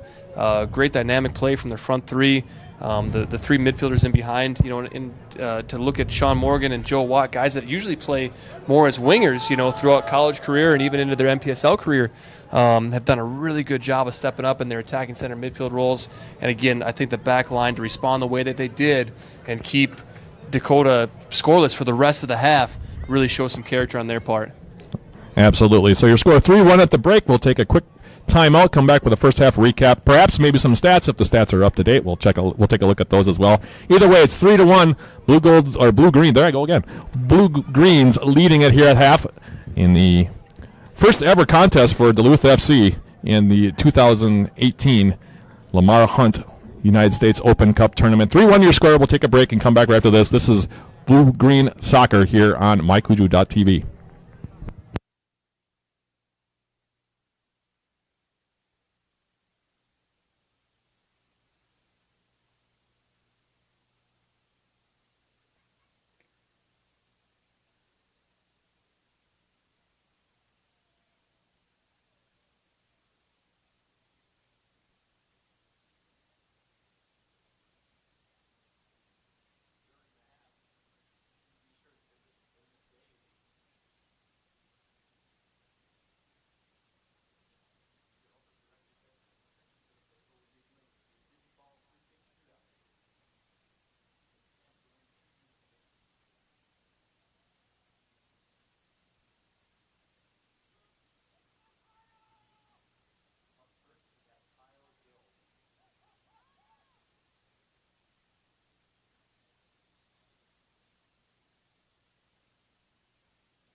just going to turn on our mics and start talking. Is that okay?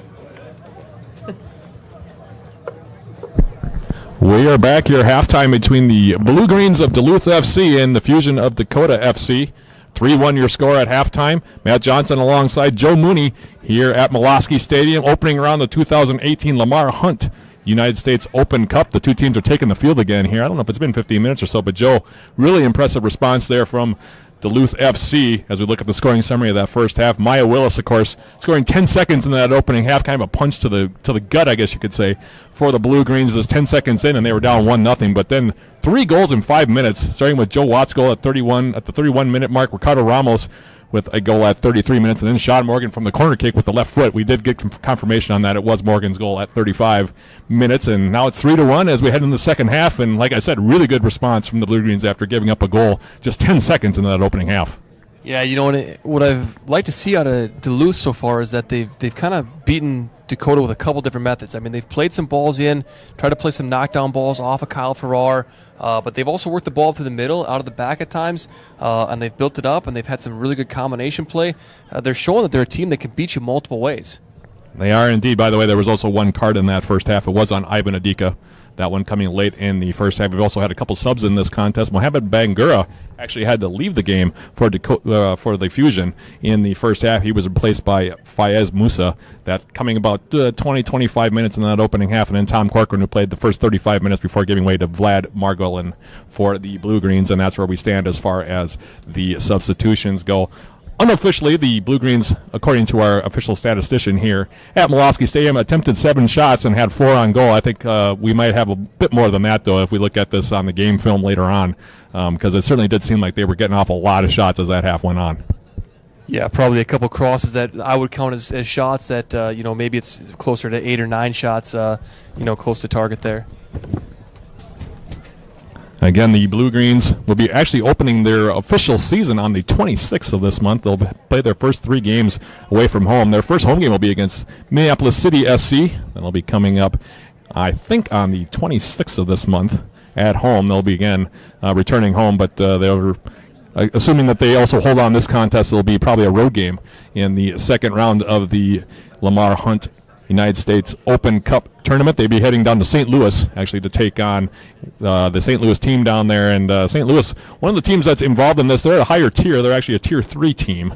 I'm not sure if they're fully pro. I think they might be considered fully pro at that level in that particular league. I think it's the Premier Development League, I want to say that they're in. Yeah. Yeah, so, of course, there's a lot of soccer still left to be played, but that's where we'll be coming up next in this tournament for the Blue Greens. Otherwise, Blue Greens will be back at home again on the 26th, taking on Minneapolis City SC. I think that game will actually be played at Public School Stadium. That one's at PSS, and Matt, that's going to be a great game. Looking forward to that one. I think some of your former players will be taking the field in that one, I think. Yeah, a couple of them. I actually was speaking with Matt Elder today, and he was telling me about some of their signings and some of the things that he's looking forward to. Goalkeeper for Minneapolis City, and I think already in kind of the infancy, between the two clubs, there's already a little bit of a rivalry formed there. The I-35 rivalry, I think. The I-35. Yeah. I like it. We should just keep it. I like that one. Like the Subway Series in New York City. There you go.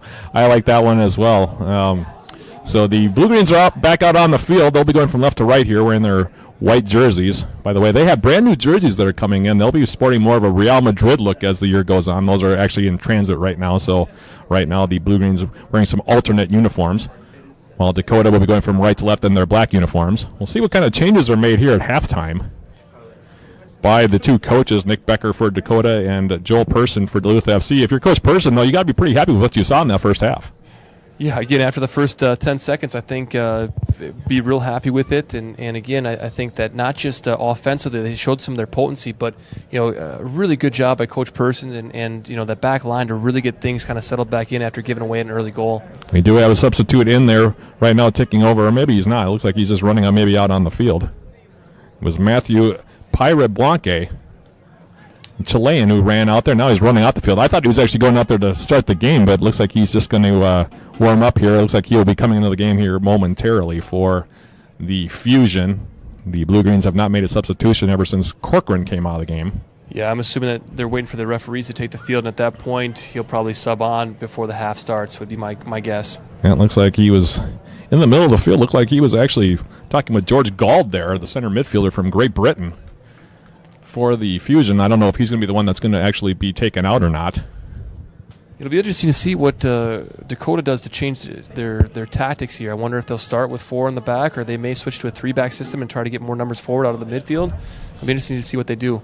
Yeah, right now it looks like the lineups are basically the same here for the Blue Greens. There's no changes that I can see out there right now. The same 11 that ended the half are out there right now, and they're knocking the ball around right now trying to keep themselves warm. Where are these referees? Are they seem to be kind of missing in action. Oh, here they come, yeah. It's rare that you see the two teams both out on the field ready to go before the referees arrive, but that's what we got here. On what has actually turned out to be a pretty nice night for soccer, actually, considering the amount of rain and fog that we had earlier today. I was a little bit worried, again, like I said, in the first half, but things have really cleared up here, and so far so good for the Blue Greens. Yeah, if you're a player, you love weather like this. Things are nice and cool. The field has just a little bit of that moisture on it, so the ball's got a nice skip to it right now. You can really put some texture on it if you want to, and it should be really a good half here coming up. I think one of the things, Matt, to maybe just be aware of is, Duluth has been playing, or they've been training at 6 o'clock in the morning. Yeah. These past couple of weeks, and so now we get the lights on here, and this might be one of their first kind of under the light situations. Yeah, and that can change things, especially for a goalkeeper, for guys in the center back when that ball goes up in the air, and now you're trying to judge different perspectives and shadows and all those things that come into play. Just be aware of that. Absolutely, and it does look like those two substitutions are now going to be made as Pirate Block A has come in. Also, Akeem Smith in for the first time, so that does it for the substitutions now for Dakota. So it's these 11 the rest of the way for them. That's putting all the cards on the table. If there's an injury that comes up, they're going to have to play with 10. Exactly. So, again, there are those rules we were talking about, the 3-substitute rule here on this one. Those, of course, don't apply to MPSL games, but this is, like I said, a United States Soccer Federation match, technically, and those are played under international rules, so only 3 subs. So there are your 3 subs. And we'll see how things play out now here in the second half. See if that becomes an advantage here for Duluth FC as the second half underway. Adika now through the middle. Here's Margolin. Adika trying to play the ball through, looking for Kyle Farrar, who is making a run up the near side wing. Margolin coming back to win the ball. Now Kowalchuk gets knocked to the turf. He had a very successful first half, I would say. Put a lot of pressure on the defense, Joe, and I know you were very happy with him in that opening 45 minutes. Yeah, he was fun to watch, and now to see him back on the right side, we'll see how well he can get back involved in the game. And again, Ramos going back to the left here. What I'd like to see from Ramos is you'll see him kind of tuck in a little bit. He'll see if he can get that ball on his right foot and look to swing some balls in. Speaking of Ramos, there he is. He'll play a ball now back. This is Lukumi with it. Julian Lukumi now trying to play it through. Instead, it'll be a throw. It's deflected out of play on that far side by Balui. So now the throw comes in. And as Ramos starts to tuck in a little bit more, I'd like to see Lukumi actually take the outside position there and see if he can't get up the line on some overlaps. Now trying to step through. Here's Jay Johnson with a shot, and he scores.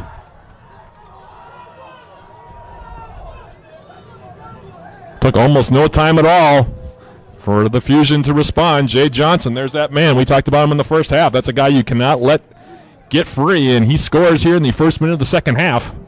Yeah, and officially the 47th minute, and now it's 3-2, and all of a sudden we got a game again here. Absolutely, and you can see, Matt, just getting a knockdown ball in the box like that, giving him an inch, and he can do the most with it. Yep, Jay Johnson. Now he's scored his last 2 meetings with the Blue Greens. Scored the opening goal a year ago, and that 2-1 win for the Fusion at Public School Stadium. He scores their second goal here today. And it's a 3-2 contest as this ball now up on the near hand side. Coming in now, here's Benjamin Eastwell. Eastwell now sending a ball far hand side. Now Balui crossing the ball in. Cleared away off the head now by Tyra up to the top of the 18. Akeem Smith now will turn and get a shot away. That's deflected. Another one. They shoot and they score again. It's Johnson again. Fireworks everywhere as Johnson scores 2 goals in about a minute.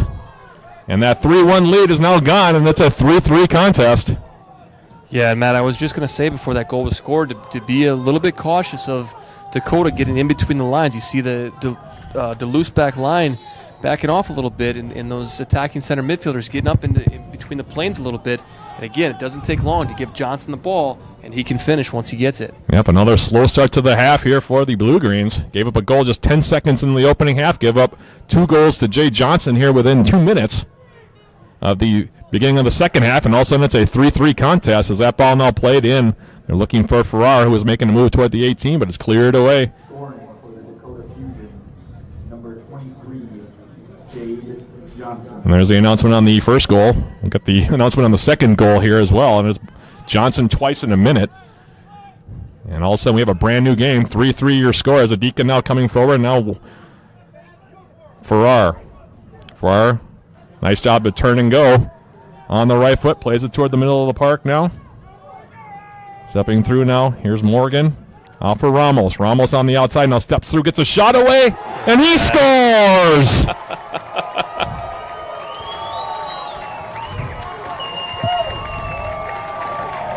Ricardo Ramos with his second goal. That one might have taken a deflection because Harris just froze. He didn't even make a move. No, it was a clean strike. Was it a clean strike? I don't know. But, man, that ball had a lot of movement on it. It didn't have a lot of pace. That's why I thought it was he must have deflected it off of somebody. It's like a pitcher in baseball throwing that 65-mile-an-hour ball, but it's got a knuckleball to it, and it's very hard to read. I'm going to have to talk to Ricardo about that one after the game is over, see how he put that spin on that ball. For Ricardo Ramos, his second goal of the game, and now a turnover here early off the kickoff to make it 4-3. Yeah. And we've got 7 goals in the back of the net here, Joe, and we still got another almost 40 minutes to play here. Matt, you remember back to the opening minutes, I said this was not going to be a 1-0 game, right? You did say that. That's called being a good analyst. On the outside now, here's Sean Morgan. Toward the top of the 18 for Farrar. Has it knocked off of his foot. Now Harris will come out. Both goaltenders kind of had a rough go of it here at certain points. Harris just froze on that one. I thought he'd at least make an attempt at it. Yeah, if you saw it when it came off of Ramos' foot, though, I mean, I thought it was going over. I mean, I did too, actually. There was any window for it to get in there, and in the texture that he put on that ball, what a nifty finish on his part. That was. Well, we've known that he was a goal scorer, Joe. We talked about in the open. And boy, that he shown through here in his first game. Well, now I don't feel so bad that he put 2 in against my boys the other night. I think he's going to score a lot of goals against people this year. He's a special player. We've talked about him. He comes with the resume to match his reputation, too. And yeah. You know, if I could make just one remark about the way Duluth is playing right now, if I'd like to see something change here from the first half, and already in the second half, I've seen it again pop up, is I just think they're staying a little bit too narrow. They're trying to jam things down the middle of the field too much. They've got, like I said in the first half, they've got some space on the flanks to get numbers forward or to play the ball outside a little bit more. And I think if they can find some of those windows and really try to gap out that back line at Dakota, they're going to see some more chances here coming soon. I would tend to agree. You don't want to bunch things up in the middle. Try to play the space as much as possible. As now here's Eastwell coming in. 4-3 now your score. There's Ramos working back there. Great play by the winger. And here's Ramos again making a nice move around the defender on the outside, that being Weiler. Ramos now making a move through the middle. Crosses the ball toward the 18. Here's Farrar now. Farrar has Kowalchuk with him. Gives it off to Dana Kowalchuk. Now his shot through the middle. It might have been a cross, actually. I can't tell. It was one or the other. He got deflected up in the air, but now the Blue-Greens again pressing here, leading it by a goal. Morgan on the outside. Ramos stepping in, gets a shot away, and the save is made by Harris. And right now, Ramos kind of running roughshod up on that far wing, Joe. Outside of his laces on that shot, boy, I thought that one was going to just squeak underneath the paw of the goalkeeper there. I can pretty much guarantee that Harris doesn't want to see any more of Ramos coming up on that far side. So Ramos now with 2 goals. We knew there was a lot of hype about him coming in, and we see why. When you think about that play, it started with him tracking back all the way back into his defensive third, and then he got on the ball, ran 40 yards with it, laid it off, got it to the right side, and then he made another 30-yard run to get on the end of that ball. He did, and it was a soft touch to get around the defenders each time. It wasn't a. He didn't extend himself too hard to make those moves. Just a nice little quick move to get around both defenders and creating an opportunity. And I love to see a player like that that's not just flash. Like he's got a really strong work ethic too, and it shows. Yeah, he plays both ends of the field. Again, he was a national champion this year with Wayland Baptist down in Plainview, Texas. Scored a goal in each game of that tournament and was named to the all-tournament team. So can't do much better than that. As that ball on the outside, here's Lakumi. Speaking of Ramos, there's a little touch. And that's that play I'm talking about, though. You see Ramos get a little bit more tucked in within the width of the 18, and then you see Lakumi coming over with the top. I think that's going to be on here as the half goes on. So Labethrow now coming in deep in Dakota territory. All that work by Jay Johnson goes for naught, and now it's 4-3. But this is going to be a fun last about 37 minutes or here, Coach, considering the way the game has gone so far. Now here's Ivan Adika. Adika now making a move. Nice little touch there. Here's Kowalchuk. Dana Kowalchuk. Now playing it back. Morgan trying to measure a ball for Adika, who was making that run on the outside. I know that was also something you wanted to see, Ivan Adika getting forward a little bit more. Yep, and we'll see more and more of that, I think, as the half goes on. The other thing I've really liked to see, I'll give a quick just kind of nod to Kyle Farrar and the work that he's been doing. An early game like this in the season, I don't think they've been as great about finding his feet. It's just kind of a few inches off here and there. And so what he's done is actually worked a little bit more kind of east-west, kind of the full width of the 18 to try to get on the end of some more balls and just get him involved in the play a little bit more. And that's, I think, the mark of a good forward. It is indeed. Doing other things to help your team. You're not getting the ball now as Musa runs over Morgan, who is in the middle of the field, and we'll have a free kick right at the Bulldog logo here at Molosky Stadium. 4-3 your score. Duluth FC goals being scored by Watt, 2 by Ramos, and the other goal by Sean Morgan off a corner kick. Meanwhile, for Dakota Fusion FC, it's Maya Willis and then 2 goals for Jay Johnson, and that recaps the scoring here so far. Great little flick there by Kowalczyk, 2 into space. And now it's a foul as Farrar gets taken out from behind. That one by Pere Bloque, who came in, took him to the turf, and it'll be a free kick here about 30 yards away from goal. Smart play by Farrar there, too. I mean, he could have fought through that. He's a big, strong guy. He could have definitely fought through that challenge, Matt. But take the foul. They had numbers back. Duluth didn't have a lot of numbers forward, and now, look, we get a great set piece in an attacking third situation. Now Farrar's going to run over to the bench here, so Morgan will play the ball here with the left foot. Quick drink here. They're going to play everybody forward. Here's the curling ball. Watt was on his way in on that one, but check that. It was actually Margolin.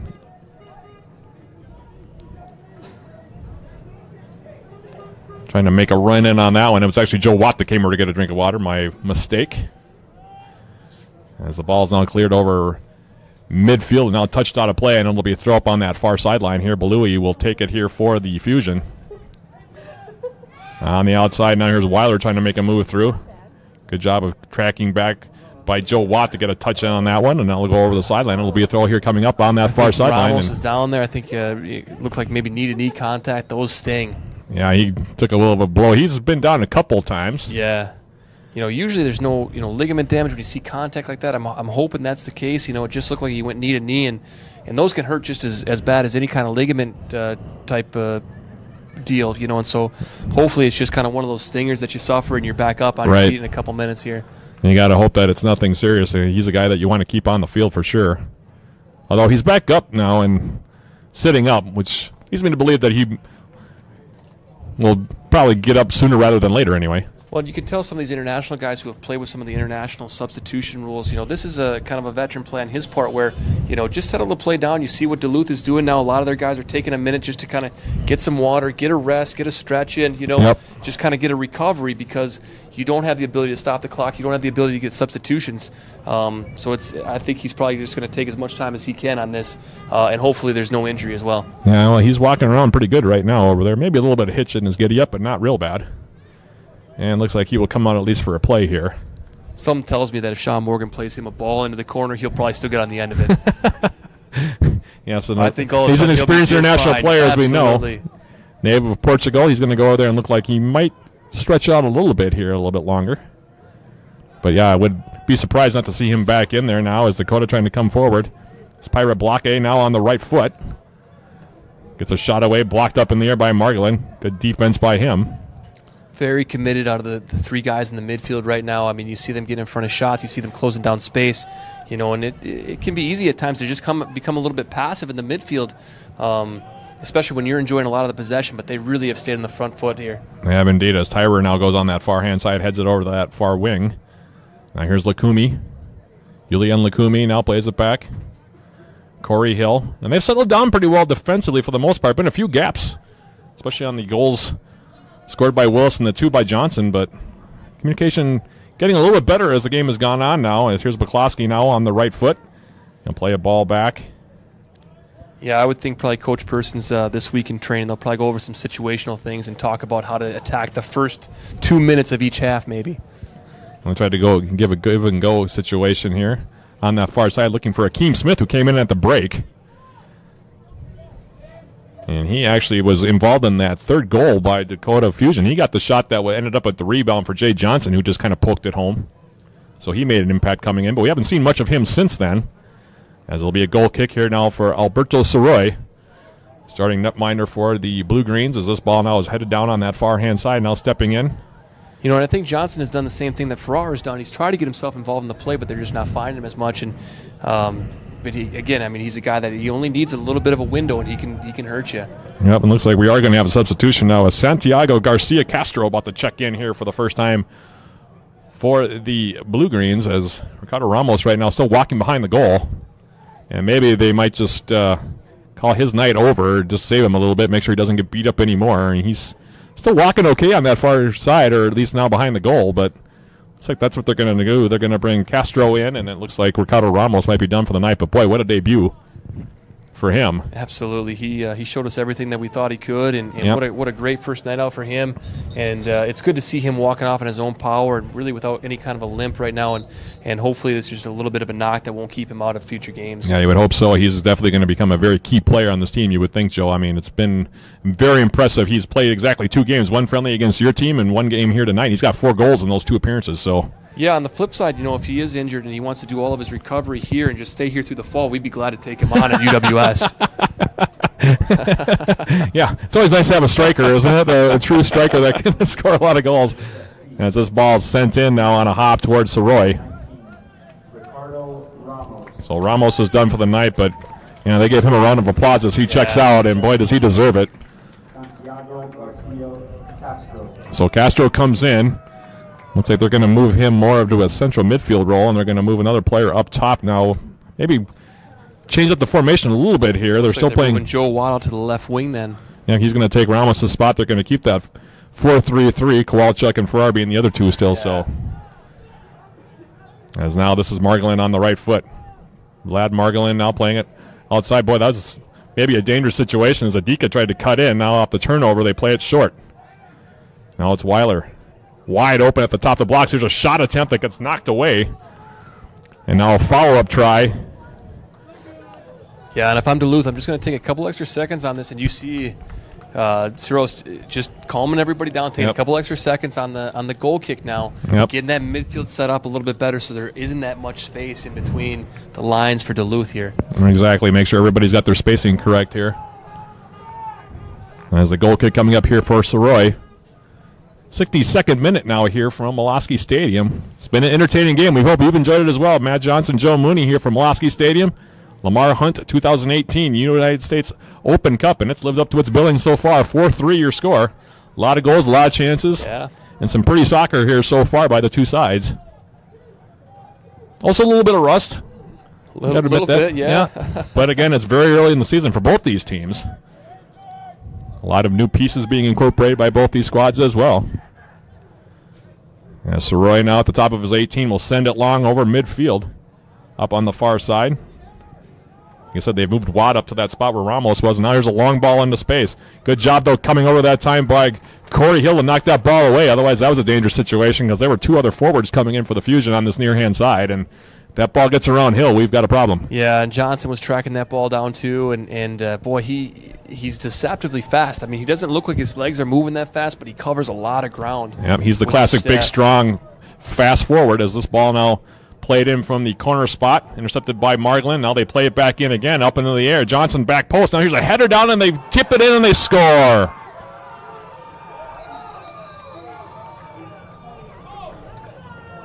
I think Soroy is looking for an offside there. Yeah, Soroy running on that far side. I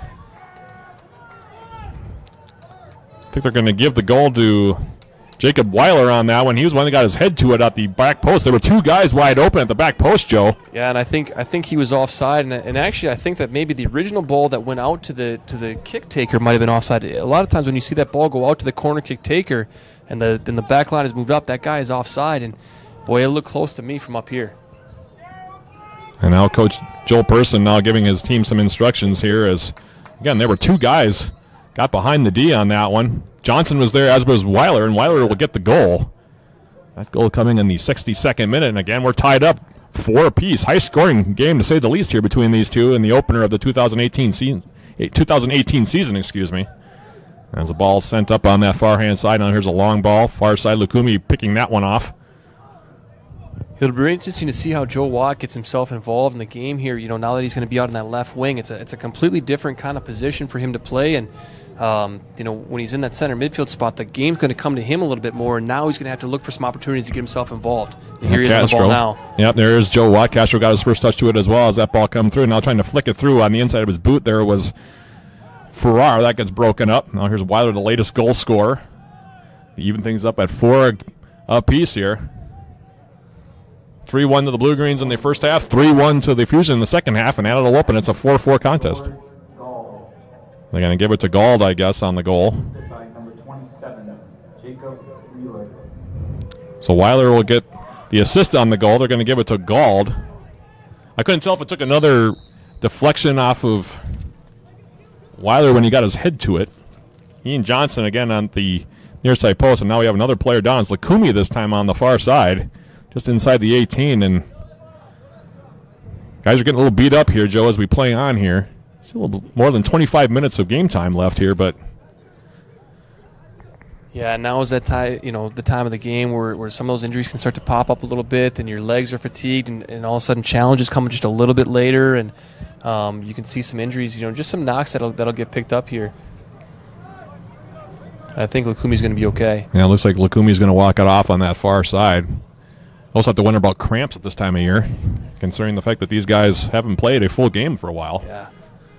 Even in the friendlies, there's been a lot of substitutions, trying to get everybody some time. But again, I'd like to see Duluth kind of try to find their outlets a little bit more. Joe Watt's seen the ball a couple times, but not a lot. Kowalczyk's been very quiet this half, and I think that if they can just find those outlets a little bit sooner, coming out of the back line and find those wingers, they might have just a little bit more success. I tend to agree on that one. Like you said, got to get the ball spread out a little bit more. Free kick now. Marlin will take it. He'll play it outside to Lukumi. Julian Lukumi with the left foot. Seems all right after going down for a few seconds. Bends the ball toward the top of the 18. Right to the foot there of Kowalczyk. Try to get it off from Morgan. Now Adika steps in. Morgan on the inside heel flick for Kowalczyk. Kowalczyk trying to get around Weiler on the near-hand side, and instead he'll dribble it over the end line. Unlucky there, but there's some of that flank play that I'm talking about, getting the ball out wide, forming a triangle there, getting 3 players involved in the attack, and working it around, getting numbers up in that situation against Dakota, and just maybe a hair too much on the ball in to Kowalczyk there. But if they can continue to get that situation working, maybe see if they can't get a couple balls in front of net here again. I'll have to goal kick Stephen Harris now to the near-hand side. This is Pirate Block A, who came in at halftime. Again, here's another thing to keep in mind as well, Joe, though. The fact that the Fusion have already used all 3 substitutions, and we'll see how that goes on. Of course, the Blue Greens have used 2 now so far, with Castro in there. And I'm sure, Coach Persons is probably thinking about, which guy needs one here in the last 25 minutes or so. Speaking of Castro, there he is getting his head to it on that one. Now Pirate Block A running into Adika, who's played very physically here. He's only 5'7", but he did a nice job on that one, absorbing the blow, so it'll be a free kick here. And it looks like it's going to be Corey Hill that'll take it here for the Blue Greens as he loops the ball over the top. Fusion intercepting, now Adika. Steps it through, Margolin now, the player in his back, Margolin. Playing it near hand side. Nice job to keep that ball in play by Kowalczyk. Now he cuts toward the middle. Left-footed ball through the middle. Looking for Farrar. Now cleared very high in the air toward midfield. Smith matching up and getting around to Dika, who goes down. Now he's got Jay Johnson with him. Akeem Smith now getting around the defender. Akeem Smith with the shot, and it's just high. Just missing the upper 90 on the near hand side, Joe, and that was dangerous right there. He got around a couple of defenders. He had Jay Johnson with him, but had a clear lane, and like I said, left it just a little bit high with the left foot. Otherwise, ooh. Yeah, and they were quick to get the ball up out of the back line, Dakota was, and there again, just getting the ball out wide for Duluth, but then trying to pound it back central and getting the ball into Kyle Farrar, but nobody ran off the end of him. And just he's a player that's going to need somebody to connect with him centrally like that if we're going to keep putting the ball in a central location. Akeem Smith, native of the Ivory Coast, coming in on that near hand side. A lot of international flair in this contest. In fact, most of these players are not from the States. The vast majority of them, in fact, are not from the States. Just a handful of domestic guys. 8 goals so far in the back of the net here, and now it's going to have a free kick as Lukumi went down on that far side, and looks like he'll walk it off again. It's the time of the game where maybe a little bit of fatigue starts to also set in for the two teams. Yeah, it'll be interesting to see if Coach Persons uses his final sub here before, the 70 or 75-minute mark. Maybe somebody in the wing or just some added. That's where you're probably going to see the most miles racked up. I think Joe Watt looks still like he's probably pretty fresh. Kowalczyk, like I said, has been a little bit more quiet this half, but as you see, he can turn it on when he needs to. He can indeed. Here's Lukumi coming in now, touching it through the middle, and the flag goes up near hand side, and they're going to whistle it on the offside. Crowd doesn't like it, but I'd have to say that's probably the right call. Matt, it was close. Was it close? It was close. Maybe a half step, if that. We'll call it a half step. Okay, we'll call it a half step. You're being very charitable tonight, Mr. Mooney. I will say that. I feel like I should take a snapshot of this for the fall. As the long ball now comes forward, Akeem Smith heading it down off the free kick. Marlin trying to step through. I'm sure Jeremy Euchre would agree that I always try to give him the benefit of the doubt when he makes a call. No comment on that one. As that ball now through the middle. Nice job there by Hill. Now through the middle. McCloskey. For Weiler, now they play it up on that far hand side.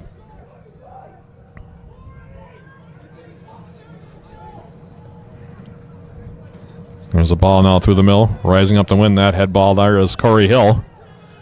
And now the Blue-Green starting back on the counter. Here's Kowalczyk. Has Farrar on the long run. Now tries to curl a ball into him, and that was an ambitious play from there. That's about a 50-yard ball.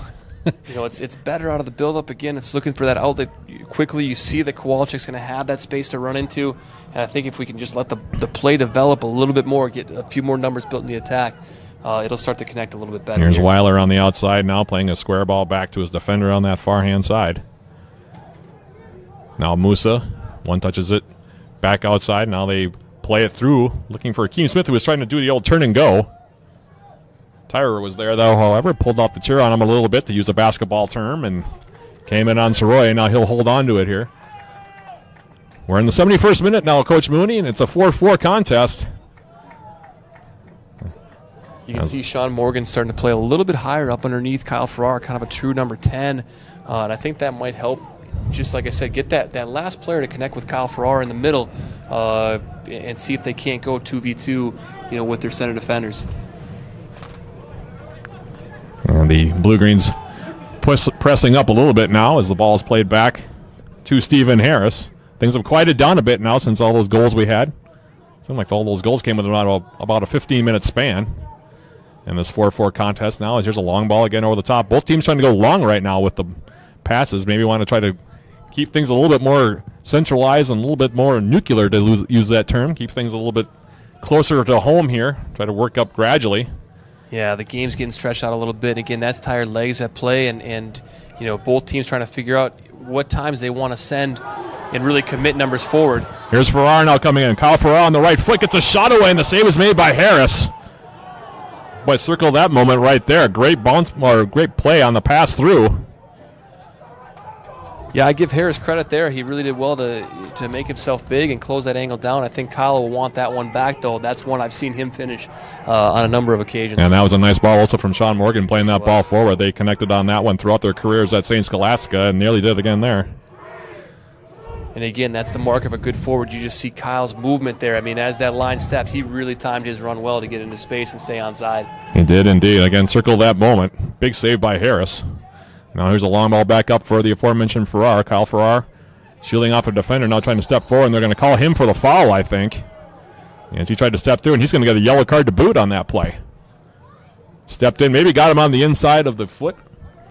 I'm not sure. Maybe the studs came up a little. I don't even know. It's hard to tell from our angle, but yeah, the studs were showing, but I think they made the most of that one, to be honest. I certainly hope he's not injured at all, and he'll be up and at him here pretty quick. Yeah, it's Sunai Balui, who is down, by the way, on that far side. He's the one that took it from Farrar. Kyle Farrar, very physical forward. We've talked about that before. A true target forward. Plays the number 10 role, as we've talked about. Much the same one that Jay Johnson does for the Fusion. Yeah, they're both like a true number 9 type player, and guys that are going to be target forwards. And again, like I said, can beat you 1v1, but they're really best when there's other players to combine with them. Yeah, very similar players actually in terms of speed and scoring ability, strength on the ball. Just recapping the goals while we have a moment here for Duluth FC. 2 goals for Ricardo Ramos, 1 each for Joe Watt and Sean Morgan, counting for their 4 tallies. Meanwhile, Dakota Fusion have gotten 2 goals from Jay Johnson and 1 each from Maya Willis, and also George Gald, who they gave the other goal to. Assist on that one from Jacob Weiler, and that's where we stand right now. 4-4 your score. As we tick down toward 15 minutes remaining here in regulation, this is where you want your playmakers to make plays, I guess would be the best way to describe it. Pretty straightforward. As Watt comes over to get more water. We've seen him do that a few times here. And as I mentioned earlier, I think, Joel Person's showing a lot of trust in his players here. And again, he's got a lot of veterans, and he's got the advantage. He worked with these guys last year under the, direction most of the season with Kyle Backus. And you can see what kind of a squad they put together. Very talented team, of course. And here's a half volley that comes in on goal, and the save was made by Soroy. That one from Balui, who was the one who was down just a moment ago, so it looks like he's all right. And it'll be a long ball here coming off the right foot there of Alberto Soroy. And it's brought down now, played near hand side, coming in now. Here's Kowalczyk. Kowalczyk with a shot right on. Save was made by Harris. There was a rebound there momentarily for Farrar, but Harris was there in time, and Kowalczyk had a good look at it. Yeah, and you could see Kyle Farrar telling Kowalczyk, that ball needs to come into me. That's not a – you're not going to score many goals from that angle. Not that angle, yeah. You saw Kyle Farrar coming through the center of the box there, and again, that low-driven ball would have served him very well. Yeah, he wanted, like I said, that square ball to come through. Just didn't quite get there in time, and now here's Margolin off the punt from Harris, playing it near hand side. Here's Adika. Couldn't get around on it in time, and he hit it right in his own bench. So it'll be a throw right below us here from our broadcast location at Mulaski Stadium. But what I like to see there, Matt, was again, like that ball came in through the center, and then it was very quick to find that outlet Kowalczyk. And you see, he's still got some wheels left in him. If they can continue to do that, here's another opportunity coming up here. Yep, Lukumi off the strip, or the stumble by Balui. Here comes Kowalczyk up on the far side. Yep, playing it all the way near hand side. Kowalczyk couldn't quite keep it in. That was a long run for him. He had to dash about 30 yards to try to keep that ball in. It was a good idea, just a little bit too much on it. And now Buklowski will throw it in here. Is Pyre Bloque. Came in at halftime. One of the tough things about this field, if you look at how close the track is to the field, it's very hard on some of those balls that you've got to try to kind of section yourself off. And you really only have about a yard to do it before you hit track, and it can get really slippery then. It can indeed, especially with the amount of rain that there has been. It hasn't dried off necessarily down there. It looks like the turf is actually pretty dry at this point, but maybe not the track. There were puddles down there when we went down to talk to the teams earlier on the track, so. Yeah, I think their footing is a lot better now. The ball has lost some of its skip on the turf itself. As now the Fusion coming forward again. Here's Gald now, trying to play it in behind the defense, but again, too much on it. And the other thing, of course, huge difference between playing on turf and natural grass, and I'm not sure if the Fusion, I'm not sure what surface they play on. I'm guessing it's turf. I think most of the teams in the MPSL do play on turf, if not all of them. I think I would have to guess so. I guess I don't know that for a fact. They play at Moorhead High School, so I'm guessing that they probably are playing on the football field there, so I'm guessing it's turf. Again, I don't know. Something maybe I can inquire about as the season goes on, as this ball now is headed out of play by the Blue Greens, and will be a throw here coming up on the near-hand side. Adrian Buklowski from the nation of Poland over in Europe. Over the top now, here's Jay Johnson. Now he hits the deck, and they're going to call a foul on that one. That one against Corey Hill is... it's a soft call, I thought, but at the same time, like, Johnson did really well to turn that ball. He got position on Hill. He really gave Hill no choice but to try to step in on that ball, and you put yourself in a tough position, and that call is probably going to happen about 3 times out of 5. Yeah, I would tend to agree on that one, and he did a nice job feeling it. Kind of turned away from the pressure a little bit, went down, got his legs tangled up, and Hill's a big, strong guy. And that also factors into the referee sometimes, making that account. Now is standing over. Here's Eastwell. Benjamin Eastwell, native of Great Britain now. I think this one's going on frame 2, Matt. Yeah, about 30 yards away from goal. This is a dangerous spot here. I wouldn't be surprised to see this one go near post. Yeah, 79th minute. Standing over it now. Try to bend it around the furthest guy on the wall and see if he can't hit that near post. 3-man wall right now just to the right. Soroy. As here's the shot by Eastwell, and he leaves it high over the top. Tried to bend it over the top, like you said. Hey, like I said, right down the middle and about 10 feet over. Yeah. Wasn't quite 10 feet over, maybe about 5 feet. But same difference. It ends up being a goal kick. And I'm in my off-season, Matt. I can't judge feet or yards or anything like that right now. Apparently I can't either. I've been struggling all night with that. As it is, goal kick here coming up as we approach the 80th minute here, at least on the stadium clock. As the ball is headed back into blue-green territory. Here's Castro now. Now off the turnover. Johnson trying to head it through for Smith. Now it's Pyra Blanque out the near-hand side. Matthew Pyra Blanque now plays it through the middle. Tyrer with the diving attempt, flying header on that one to get it as far as about 25 yards away from goal. Now it's headed back through. Here's Blanque with a shot. Pyra Blanque getting it right on goal. Save was made by Soroy. Hey, well done by Soroy there, not just to make the save, but to make sure that he had enough contact on that ball to actually get it out of the box so that there was no chance for a rebound.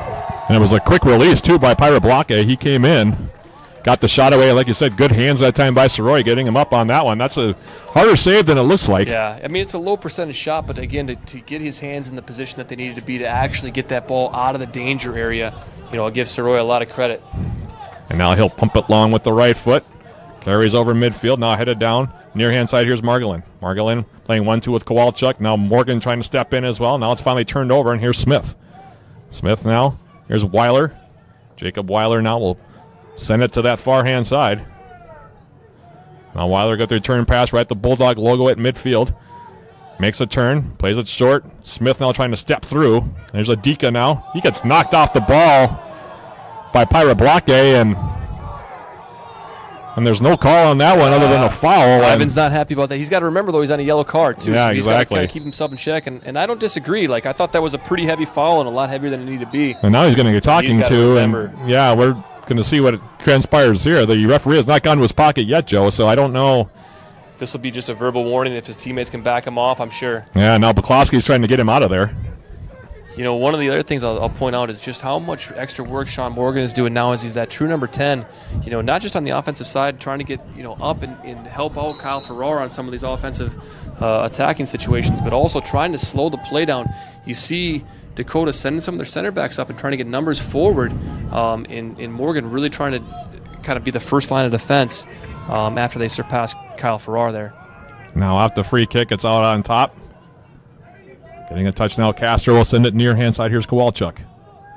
Dana Kowalchuk, who's had a busy night, running up and down the field. Now gets a return pass on the outside from Morgan, and that'll go out of play. And we'll have a corner kick here coming up with Sean Morgan, of course, scored from the corner in the first half. Nice 1-2 passing play at that time between Kowalchuk and Morgan, and it'll be another corner kick here. See both center backs getting up here for Duluth. Native of Northern Ireland about to hit it with the left foot. Curls it toward the 6-yard box. Here's a wide open header, and he leaves it just high. Good look that time as coming in to get the header on that one. That was Ryan Tyrer. And Tyrer that close. He had a free header. Free header. And again, you look at the ball from Sean Morgan. There's a lot of pace in that ball. Shoulder height. That's a very difficult ball to defend. Yeah, and Tyrer got a lot of steam on it. Just left it a little bit high. And we play on at 4-4 as it now goes over that far side. Lukumi hitting the deck yet again. It must be really slick over there. He hit that track and went down. Well, again, so there's a drain tile that's right on the outside of the turf before you actually hit the track, and your cleats hit that, and it's just like you're on a skating rink. It is indeed. That's just nothing but vulcanized rubber out there. And as now Akeem Smith sends it far hand side. Maya Willis now. The ball through, headed down, right back through the middle of the box. And Margolin tries to clear it. It's still loose. Adika now trying to step through. Ball still loose. Top of the 18. Dangerous spot here. Comes as far as Weiler. Weiler now stepping to his right. Sends it far hand side. Balui now on the cross through the middle and coming through and finally heading it away is going to be Corey Hill. And that was dangerous there, Joe. That looked like it might be goal written all over it. Adika would probably want both of those balls back. The first one, you're always taught as a defender, up and away. If you're an attacker in the box, you want to low and hard. Defender up and away, and he put that one low and hard right back into the danger area. Yep, right up just outside the 6-yard area. Yeah. Lucky to escape that one. Now it'll be a corner kick here for the Fusion in this 4-4 contest. 84th minute now as this ball crossed toward the middle of the box. Lacumia went down trying to head it away. Finally, it finds Adika. Now a counter-attack opportunity here. Matt. Yep, could be. Now they got to go quickly as Morgan has it tackled away by Pirate Blockade. Adika now. In for Watt. Joe Watt now will step through. His ball back for Castro. Castro, who came in for Ricardo Ramos about 20 minutes ago or so. You see that they've switched Joe Watt and Kowalczyk now, and I was wondering if Persons might do that. Kowalczyk looked really good on the left-hand side earlier. Yep, he did. Now on the far side. And sometimes for a coach, there's no rhyme or reason to try to switch those outside forwards. It's just to maybe give the defenders a different look, give yourselves a different look, see if something doesn't just kind of free up a little bit. That was Kowalczyk, by the way, who took that last shot. Made a couple of nice moves to the middle of the field. Got the shot away from about 40 yards up and left it wide. And it'll now be another goal kick coming up here for Stephen Harris, who's made a couple of big saves, including that one on Kyle Farrar, which is looming large right now in a 4-4 contest. 85th minute here from Molosky Stadium. It's been a gem so far between these two. As the long ball comes in, all the way in, and now Soroya will just play it on a hop. I keep calling Sean Morgan an attacking center midfielder the way he's playing. I think maybe Coach Persons would actually call us a 4-4-2. If you look at how high Morgan is playing, he's actually the furthest guy forward right now. A little bit of switch of the formation maybe here from the 4-3-3 to the 4-4-2, considering personnel right now without Ramos in there. Yeah, and again, I just think it's maybe an effort to try to get somebody to connect a little bit more with Farrar when he's up there kind of playing as that solar striker. If you get isolated as a striker at times, it can really limit your effectiveness. And Castro now having the ball taken away. Now it'll be a support ball back. Here's Balui. Sunai Balui now trying to play it forward. Looking for Jay Johnson, who's had a big game here. One of the better forwards, again, like I said, in the NPSL North Conference. Yeah, he's been fun to watch tonight already. Now a turnover in the middle of the field. Here's Margolin sending it near hand side. Adika with about 15 yards of space goes near hand side. Here's Watt. Joe Watt now playing it off in the space looking for Morgan. A little bit too heavy on the ball. And now Harris will come out to the top of his 18 and we'll just scoop it up and try to send Dakota back the other way. And again, Dakota looks really organized. I'm surprised that they're not pinching their midfielders a little bit harder on our guys in the midfield. You see the holding center mids for Duluth trying to turn the ball, and Dakota's got the ability to maybe press them a little bit and get keep their backs turned toward goal. Be interesting to see if they maybe press a little bit harder here in the last 5 minutes. Yeah, indeed. We're about 5 minutes away from overtime now. Is going down on heap. They're going to call a foul on Corey Hill on that one near the 18-yard box, and that looked like a case where their legs got tangled up there a little bit. That's when you got to make a call on as... Yeah, and I don't think the referee was turned toward the play. I think it's, he saw both players go down in a heap, and I think it's the right call in the end. Jay Johnson again involved in the play with Corey Hill. They've come together a few times now. Now, in this situation, Matt, I would look, as far wide as they are, I would be looking for a ball, just on the edge of the 6, looking for a runner.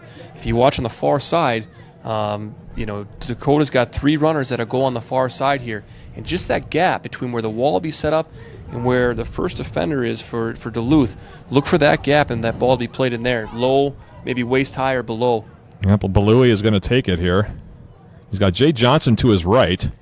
If you look at Joe Watt's right shoulder, I would be playing that ball right off his right shoulder. 4-man wall. Here's a shot, and Balui just rifles it over the top. Hey, like I said, 5 feet above the bar again. Yeah, exactly. I think maybe it takes such a fine touch, though, to try to get that runner in the back there. Maybe he just felt better about just letting it go from there. I think if you ask any goalkeeper, though, they're going to want you to put that ball on frame rather than playing that dangerous ball in behind your back line, getting your back line turned back toward goal. That's a hard ball to defend, and it freezes the goalkeeper because he's not sure whether to come out or let his defense deal with it. And especially since there was a 4-man wall there, too, as well. As now back the other way. Trying to release up on that far side for Kowalczyk, goes over the side. So, yeah, I think if you asked Soroy, he probably just did him a favor there. Yeah, He's probably just happy to let that ball go over the top of the bar. Yeah, because you never know what kind of deflection you'll get also in there. Kind of bounce you might get. Right. Now the Blue-Green's trying to come back to the way. Here's Margolin. Far left side's open again, Matt. I think if they can start to find that a little bit, they've got numbers up if they can get it out to the flank. Indeed. Now here's a ball. Miscommunication between Watt and Farrar. Farrar tried to cut near side, and Watt sent it behind him. Now Castro will give it another go until he has it taken away by Musa. And now you're starting to see some tired legs out here as the passes are not connecting real well right now as Margolin picks it back Morgan's in here. Yep. Over the top for Morgan. There's Morgan that has ball I Kowalczyk talked with about. him. 2v1 on the outside if they can get it going. Here's a crossing ball. Great ball in, and the header, and it go. Are they going to call? Oh, yep. That's what I was afraid was going to happen. He was off. Yeah. He was off. Quick ball in, though. A good pull in, though. Good ball that time as well. Morgan hitting Farrar, who headed it home, but it was an offside play as the flag went up near hand side. Well, and there again, like I talked about, getting that ball to the flank. He saw Kowalczyk come up. Morgan and Kowalczyk had a 2v1 out there, and that's where he saw that space. And if you give Sean Morgan space to play a ball, he'll hit one. Indeed, is now, like I said, Watt now recognizing that, trying to play Kowalczyk on that far side, headed away by Weiler on that far side, and now back the other way again. Trying to play a through ball that gets broken up. Now here's Musa.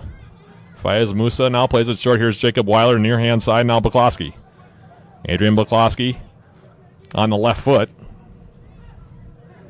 Now back for Buklowski again. Chipping it over the top.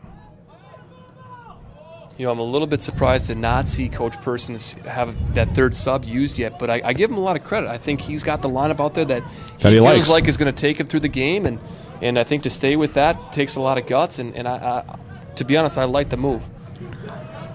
Indeed. Now as Adika goes down again, Smith getting him. Now here's a curling ball toward the back post taken by Pirate Blockgay, who goes over the top with it on that far corner. Ambitious from there, I would say, at this stage, but why not? As it'll be a goal kick here now coming up in the 90th minute. We're about to go past 90 minutes here, Joe. See how much extra time has been added on here. I'm not sure what the overtime rules are. I'm sure that they're similar maybe to... You got me on my first job, Matt. That's your job to know, not mine. That's my job to know, yeah, exactly. I know the college rule. Yeah. I know the professional rule. We'll see what transpires here. I did not actually look at the cup rules on that one. So I guess we'll find out just like everyone else will. Well, Matt, let's hope we don't need it. Yeah, let's exactly. See if we can't finish this in regulation. Morgan on the outside. Now here's Kowalczyk. Streaking up that far hand side. He's got Farrar in the middle of the box. Now peels out, goes right-footed cross. Headed down in the middle. Nobody there. That's another dangerous ball again. Yep, nobody there in a white jersey. Otherwise, that could have been an opportunity as Margolin now. Probably about 2 or 3 minutes of extra time. So we still have plenty of ticks of the clock remaining here to possibly get a game winner, as on the near hand side, it's Adika. Here's Morgan now. Sean Morgan coming all the way back. If my boy Matt Elder is still listening in on this one, I'd like to hear what he has to say about all these center defenders heading the ball down into their box. I think he'd probably be chomping them right now. Having broadcasted a number of his games in college, I would tend to agree. Yeah, Matt was never shy to let you know what he thought about your play. I could hear him sometimes all the way up in the press box. As off the goal kick, Harris now sends it long. Good win there by Hill, hitting it over the top, looking for Kowalczyk, who's put in a lot of work on those wings. Tried to cut back through the middle.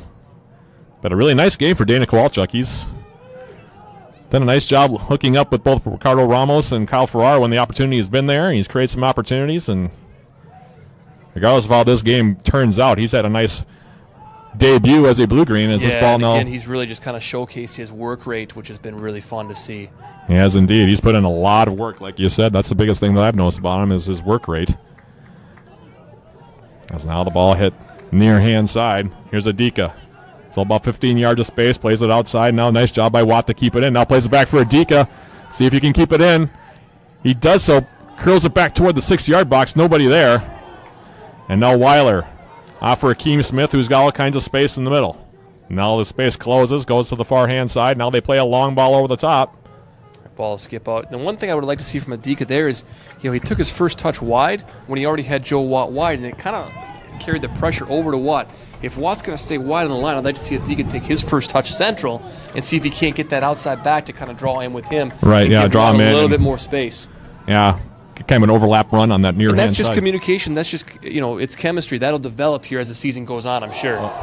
Smith and Adika now come together, and they may have knocked heads on that one, and yeah, they're going to call for the stretcher out here, and Akeem Smith has not moved. Adika also down. And they both hit hard there. And well, you really hope that at this point in the game. There was no malice there. It was both players were going hard for the ball, yeah. Yep. They were both eyes on the ball. There was no malice there whatsoever, but that doesn't soften the blow for either of those guys. Well, we have not seen any movement from Akeem Smith since that happened, and Adika is down now. Rolled around a little bit. His head's up now. Yeah, he's starting to look around a little bit. Yeah. I think they're probably both seeing stars at the moment right now. That'd be my guess. But, boy, that was an intense play. Those two coming together and looked like they hit heads on that one, Joe. They're both going to have to come off, Matt. You know, and the one thing to think about, and obviously I want to make sure both these guys are okay, and that's number one priority. But, you know, something to think about is that Dakota's used all their substitutions. So if he comes off, they're going to play 10 on 11. Where Duluth still does have a substitution. They could use somebody on the outside back. That's a good point as well. We talked about the fact that this is a 3-substitute limit tournament, different from regular MPSL rules. And we'll hopefully, again, see both these guys come off the field in okay shape. That's a scary moment there, Coach. I know that those are the moments that scare you as a coach with your players. Yeah, and you never like to see that for your side, for the other side. Ladika is up, and they're going to give him a red card on this. Ivan Adika just got a red card, Coach, and I'm not sure. Boy, that's a rough call. Boy, wow. That's a liberal use of a red card on that one, Coach. I got to admit on that one. It's probably a second yellow would be my guess, but any kind of head-to-head there's no malice. Right, yeah, they were both playing the ball. I didn't see anything there that warranted a card, it's much not less like a red. NFL where a guy's wearing a helmet and then somebody spears somebody. Like they're both unprotected. You're not leading with your head on purpose. I mean, this was just head-to-head contact. To be honest with you, I thought it would be probably a no call. Yeah. That's honestly what I would have thought. You know, when I saw it happen, I just thought it was unfortunate. I thought it was a clean play. Right. Now Akeem Smith is also up. And Ivan Adika got a red card on this play, and yeah, that's really too bad. Yeah, that'll be a topic of the conversation now after this game is over, regardless of what happens, because boy, that's a and Ivan Adika understandably very upset with that call as he comes over, tosses a water bottle in disgust toward the bench, and looks like Smith is done for the night. So we're going to be playing probably 10 on 10 here as it is. 10, yeah. But I don't know about that call, Coach. I hate to say that, but I didn't see anything there and warranted a card for sure. Well, now you got to be thinking here what Coach Persons is going to do. If I were him, I think I'd probably be looking at Kowalczyk is probably your most qualified candidate to go play that right back spot. Right. Pull him back and probably play like a 4-4-1. Keep Farrar up as the lone forward. Maybe kind of stack your midfield. Play Sean Morgan as maybe the attacking center mid. Right. Or actually, they'll probably play Morgan on one of the wings in a 4-4-1 would be my guess. Joe Watt goes back to the left side, Morgan on the right, or vice versa. It looks like right now they're going to sink everybody in. Farrar, the lone forward, up. Everybody else is back. And it'll be a free kick here taken by Sunai Balui. Throws the ball in, cleared away off the clearance. Left foot by Margolin. Now flipped up over the top. Ball's headed her way. Pyra Blanque is going to try to win the race to the ball. Now he picks it up. Oh, the flag's up, though. He's offside, yeah. Yep, all of a sudden there's a lot more space out there now. Akeem Smith is done for the night. Ivan Adika is done for the night. And we get a whistle, and that's the end of regulation time. And now we'll see what happens here. I don't know if they go straight to shootout or not. So the red card to Adika has been announced. Akeem Smith is, I would almost bet, surely done for the night. And Soroy is still very upset. He slams the ball down. And, boy, I don't know about that. That's going to be a topic of conversation for sure after the game, Joe. And we'll have to see what everyone thinks about that one.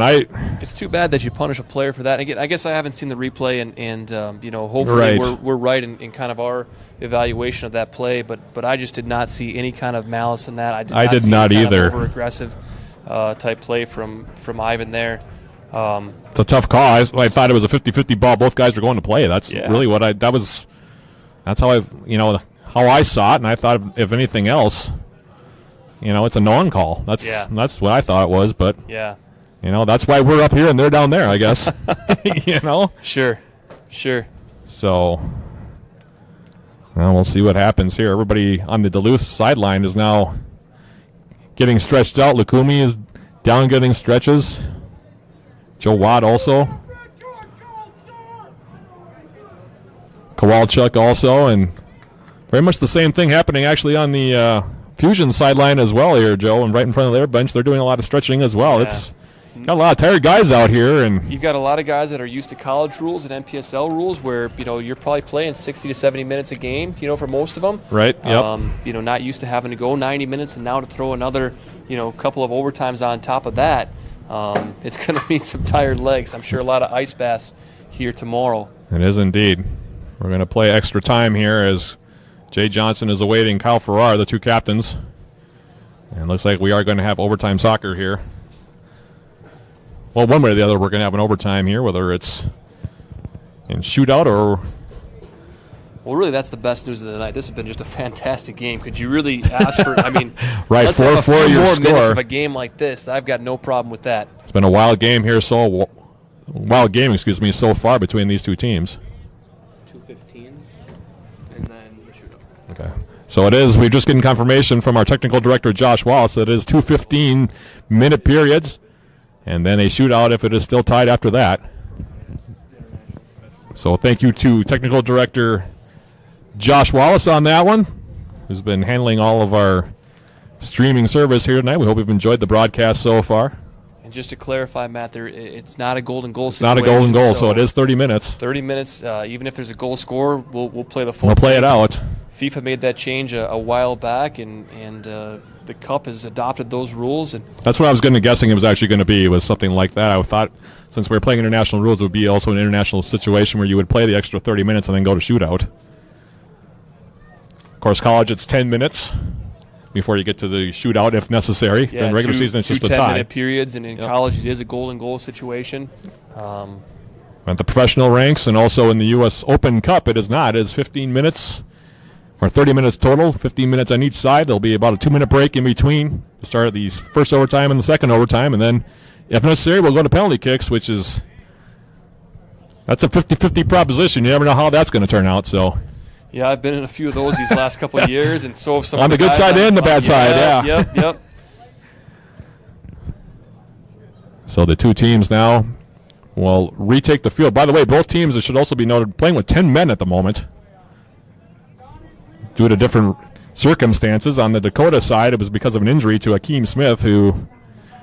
I don't think it'll be his call, and I can't imagine it's anybody on Dakota's call. I think that's going to be a third-party decision whether or not he's allowed to re-enter the game. Okay, Matt, he was out cold. He was out cold, and he's looking like he's not going to rejoin the fray here. At least I would be surprised if he does. Yeah, he's still walking gingerly down. I think he's trying to figure out where he's at as far as, the head trauma, and, of course, with all the sensitivity regarding head trauma, for good reason, may I add. Absolutely. I would be surprised if he comes back in. Yeah. So they're playing down because they'd used their 3 substitutions, and Smith, possibly with a concussion. Don't want to speculate too much on that one, but I'd be shocked if we see him back in this game. I certainly wouldn't do it if I was the coach, Like and I I don't said, think I you don't would think either. it's going to be his call. I think you saw the head trainer, Christy Wilkie, down there, and I think she's probably going to be the one that makes that call. And boy, I just don't see any chance of him coming back in after we saw him motionless on the ground like that. Yeah, he was out for a good 30 seconds at least before he started moving his head around a little bit. So, yeah. And then, of course, Ivan Adika, the reason why the Blue Greens are down to 10 men, he received a red card on that play, which we're still kind of puzzled by, to be honest with you. That's a tough call, and, that's one that Coach Person not happy with. Yeah. Ivan wasn't happy with it either as he walked off. You're never happy about a red card, but especially on that kind of sequence. Yeah, to be a straight red card, I thought, if anything, maybe a yellow card just because of the injury, and sometimes that can play into a referee's emotion. I guess it wouldn't have mattered. He was already playing on a yellow, yeah.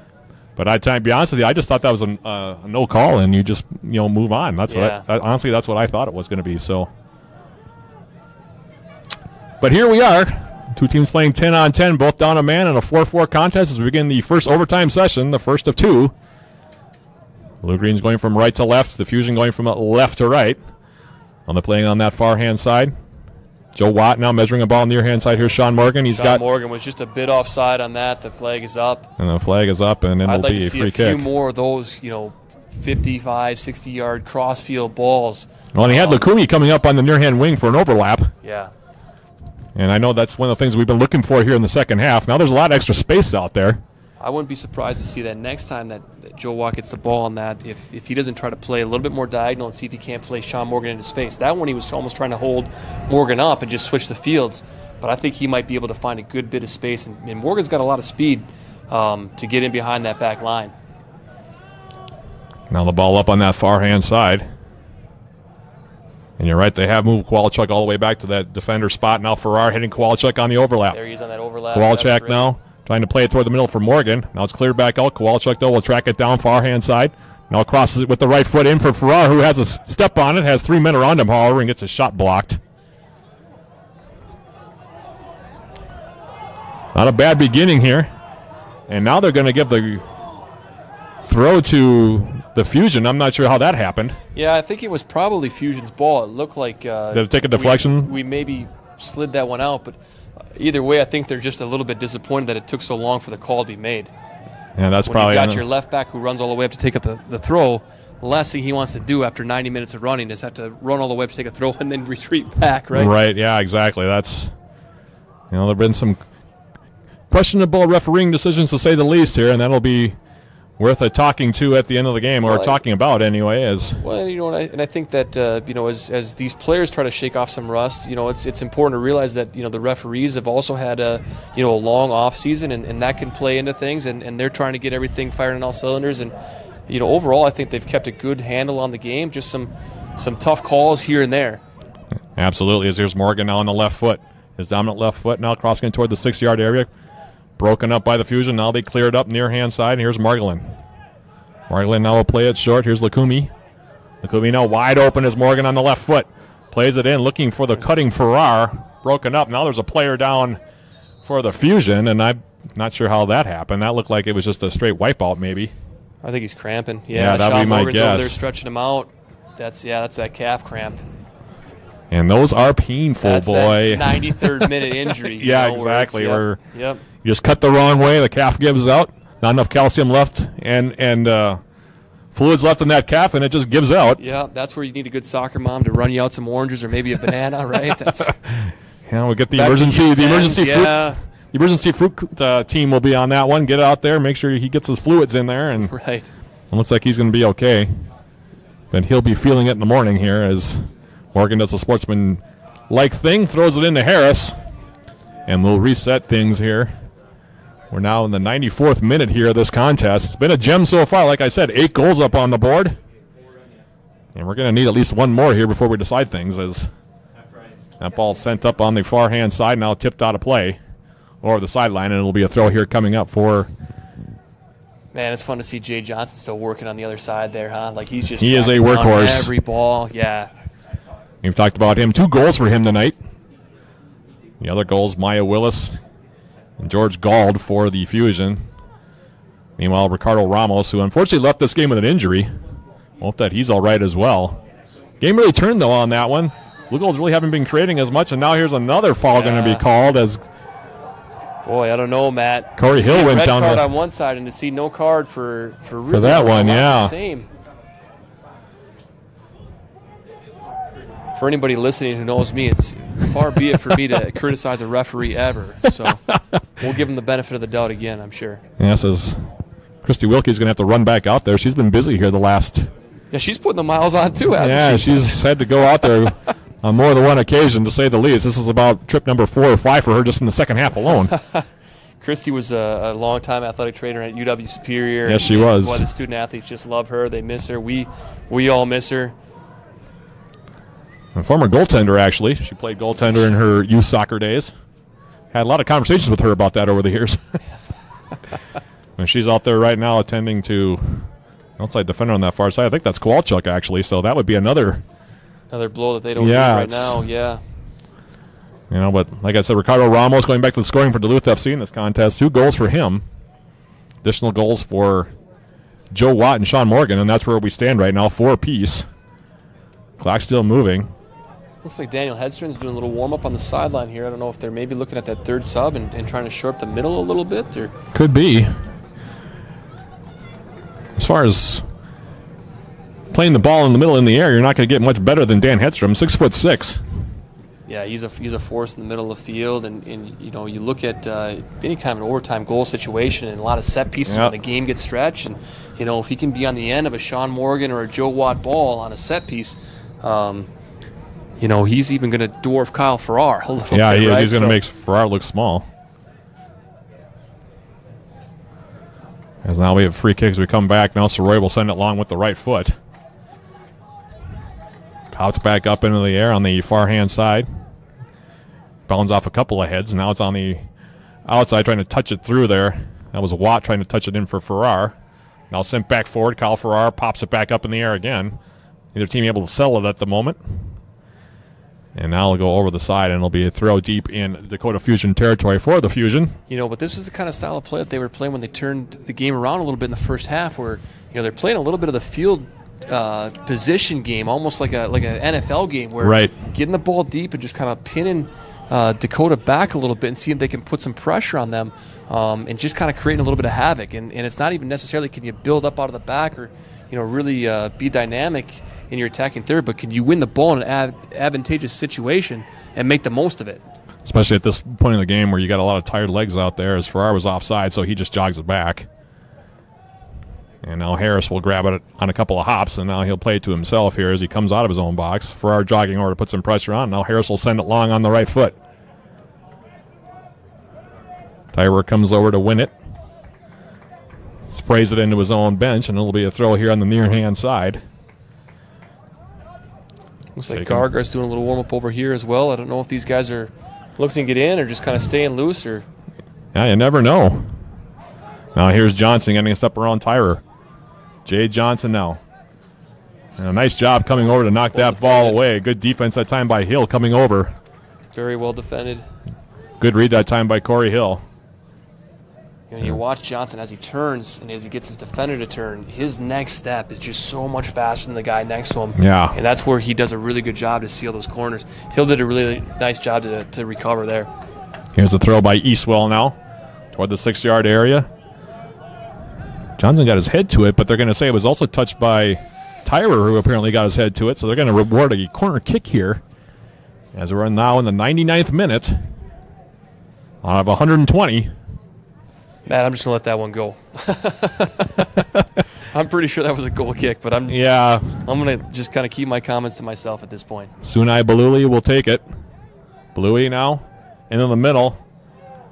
A little bit too much steam on that one. Now as it carries to the far side, and it'll go all the way back toward midfield. And it'll be a throw here for Duluth FC.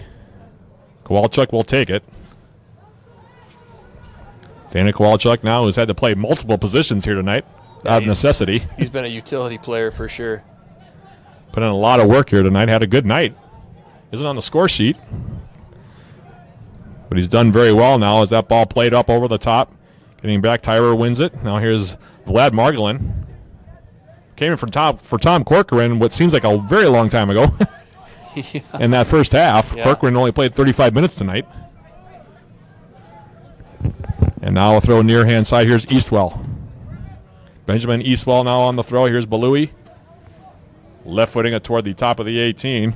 Kowalchuk now will leave it for Soroy. Dangerous Soroy spot had no there. hands on that one. Yeah, it was a little bit nerve-wracking on that one as Soroy tried to play it outside to Kowalchuk. It worked out, but a little bit of a dangerous situation there now as here's Castro. Here's Sean Morgan here getting forward again. And again, too much on it. You know, maybe the second minute of the game, he might track that ball down. But, right, yeah, but now trying to conserve energy. I don't think so. Yeah, now that we're going into the 100th minute here. 5 minutes left in this overtime session, then we'll have a 2-minute break, and then we'll start the final overtime session. And if we're still level, it'll be penalty kicks, Joe. Still a lot of soccer left to be played before that happens, however. So here's Julian Lukumi now, playing it short. Step around and go by Morgan. Now here's Tyrer. Ryan Tyrer. Just trying to clear the ball on that one. I don't think he was necessarily looking for anybody on that one. And Harris out of his box now will play it. He'll go far hand side. Matt, if you had to make a guess, do you think this one goes into penalties, or do you think this is going to be decided here in one of these overtimes? Boy, that's a good question right now. I think what it's going to come down to now is going to be a mistake by somebody if it's going to be a goal. Yeah. I'm not sure that anybody has enough legs to make a brilliant play at this point in the game. So you can bet that probably both teams have a similar strategy right now. Just try to keep pressure on as much as possible and see if the other team makes a mistake that can end up in the back of the net. I think the second overtime, the emotions will start to ramp up a little bit. I think the energy, people kind of put everything out there, and I think the play will just get a little bit more stretch, and there's going to be some opportunities for some mistakes to be capitalized Could be. on. Both teams right now looking at a long ball strategy, essentially, since both teams are down a player. So that could very well be the case. Based on what I've seen so far here, they're playing it pretty close to the vest here so far in this overtime session, which has about 2, maybe 3 minutes left in it here. One thing just to be watchful of is a couple times on set pieces, Duluth's been a little bit slow to get their guys out of the box. And that second opportunity can happen. And I want to see them, as the ball gets cleared, get their guys up to the 18 so another ball can't come in. Tend to agree on that one. Here's a long ball now for Farrar. Farrar now near hand side as a defender on his back. Now turns, leaves it back. Here's Morgan. Sean Morgan now joining the play. Left footed ball in for Farrar, and the flag goes up near hand side. That was close. Yeah, I saw that's close one. Coach Mooney not liking that call. Shook his head on that one, and that looked like a pretty good play to me. Yeah, I think he got back on, and I think he timed his run very well. You got the advantage of being on the football field. You can see the lines, and boy, I think when the ball was played, he was pretty close. Yeah, it looked like it was pretty close as well from my vantage point, but the call is what it is, and we play on here as the ball comes near hand side. Here's Balui with it. Playing it now near hand side. Here's Jade Johnson. Johnson, who's also been a workhorse, trying to step through the middle, knocked away. Really well defended again there. Yeah, that was Tyler coming over to get that one. Looks like Gargar's coming on. Yeah, some last-minute instructions from Coach Persons down there. Yeah, we'll see if Garga Nuya about to come into this game for the first time. Here in the overtime session, we've got less than 2 minutes left in this first overtime session. The ball now is in the 6-yard area, pops straight up in the air. So Roy now coming to get it. Likes to punch it out of there, and they're going to call a foul on that one. Whenever they go for the punch in that, it always scares me a little bit there, Coach. I'll admit it. Yeah, and Saroy's not a real big guy by a goalkeeper standpoint, and so to try to get through some of that traffic, he really needs to be sure of his lane to get there. Absolutely. It's now back the other way. Ball through the middle looking for Morgan. He couldn't bring it down. And now near hand side off the turnover, it's Balui. Sunai Balui now. Over the top. Nobody made a run on that one, as Johnson just kind of stood there. Yeah, Morgan is really looking to play that winger more like a forward. You watch him, he's trying to curl his runs in. He's looking for that through ball. And if he and the center mids can get on the same page, he could really be on. He's still got the wheels to get into that space behind the back line. I'll be wondering here if they don't send Nuya in maybe to one of the defensive spots and then move Kowalczyk back up on top. That would be my guess. We'll see if that transpires. We'll see how smart I am as the ball comes near hand side. Now here's Morgan. Morgan trying to cut in, makes a move toward the 18. Now on the left foot. Crosses in, takes a funny hop, and boy, that was bizarre angle nice. On that one by Harris. That was, I could have easily seen that ball skipping off those gloves and into the back of the net on that one, as he was in betwixt and in between on that one. He was going the complete opposite direction, had to lean back to make that save. And there again, it's one of those balls that just, you think about goalkeepers haven't had to do as much running, but, in terms of the mental fatigue that can go on throughout a game like this, mistakes like that can happen. Okay, indeed. Now with the ball's played near hand side, Eastwell now playing it up for Balui. He tried to flick it over the top of Lukumi and couldn't do it. And now we're going to have the substitution now as Nuya's going to come in. And he's going to replace Sean Morgan here. I thought a really good night for Sean Morgan. Really, put in a really good work rate. Above and beyond his goal, actually. As now they're going to move Joe Watt near hand side. They're going to play Nuya on the outside mid spot, looks like. Yeah, and I like that move. I think Kowalczyk's actually done really well at that right back spot, and a couple of delayed runs from him, and you've seen that be effective. And if Garga can maybe just take a couple of steps inside and give that space for Kowalczyk to get over the top, they might be in business at some point here too. We now have had the 15 minutes elapsed time here in the first extra time session as Lukumi throwing it in here. Now here's Watt, and there goes the whistle to end the first overtime session. We've still got 15 minutes to go, and we're still in a situation where nothing has been settled. 4-4 your score. And, Coach, now it's coming down to a battle of attrition here. 15 minutes and then penalty kicks is what's looming, but, boy, this at this point in the season, being the first game of the year, going into a double overtime situation here, this is this is where, like I said, you find out where you're at as far as conditioning at this early stage of the 2018 campaign here for both the Fusion and the Blue Greens. Yeah, this is all you could ask for out of a first-round game, right? And I think one thing to look at, is Garga coming on in that outside wing spot, and you've seen some space that Duluth can exploit. And now you've got a guy with fresh legs when everybody on Dakota has at least, 60 minutes of mileage on right, there, yep. if not a lot more. Yeah, so he might be the key here, trying to get him on that left-hand wing. That's where on the right-hand wing, because they switched it with Watt. Let's see if they try to get him in back behind. Kind of doing the same thing that they try to do with Adika. And again, if he can seal the corner and just get into some space behind that back four and look for that low-driven ball, and you've got, a guy like Kyle Farrar who we know can be effective in front of the net. You've got a trailing run from Joe Watt who we know is going to make that run. To maybe get him in some space and just look for that cutback ball onto one of those other forwards. So we've got 15 minutes left of match play to settle this one, and if not that, we've got penalty kicks here coming up. 4-4 your score. Recapping the scoring yet again. First goal of this game happened about 10 seconds in. Way back when, it was Maya Willis with the goal.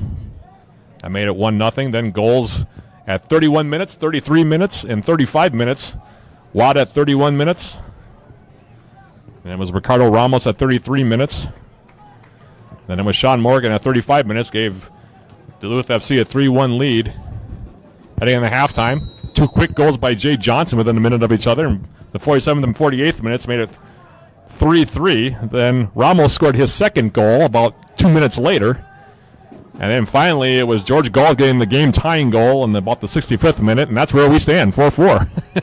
Man, we're running out of room on the score sheet. You think about that first goal, like you said, scored 10 seconds into it. It was still daylight then. My kids were still up listening to me at home, Think about where we are now. Yeah, exactly.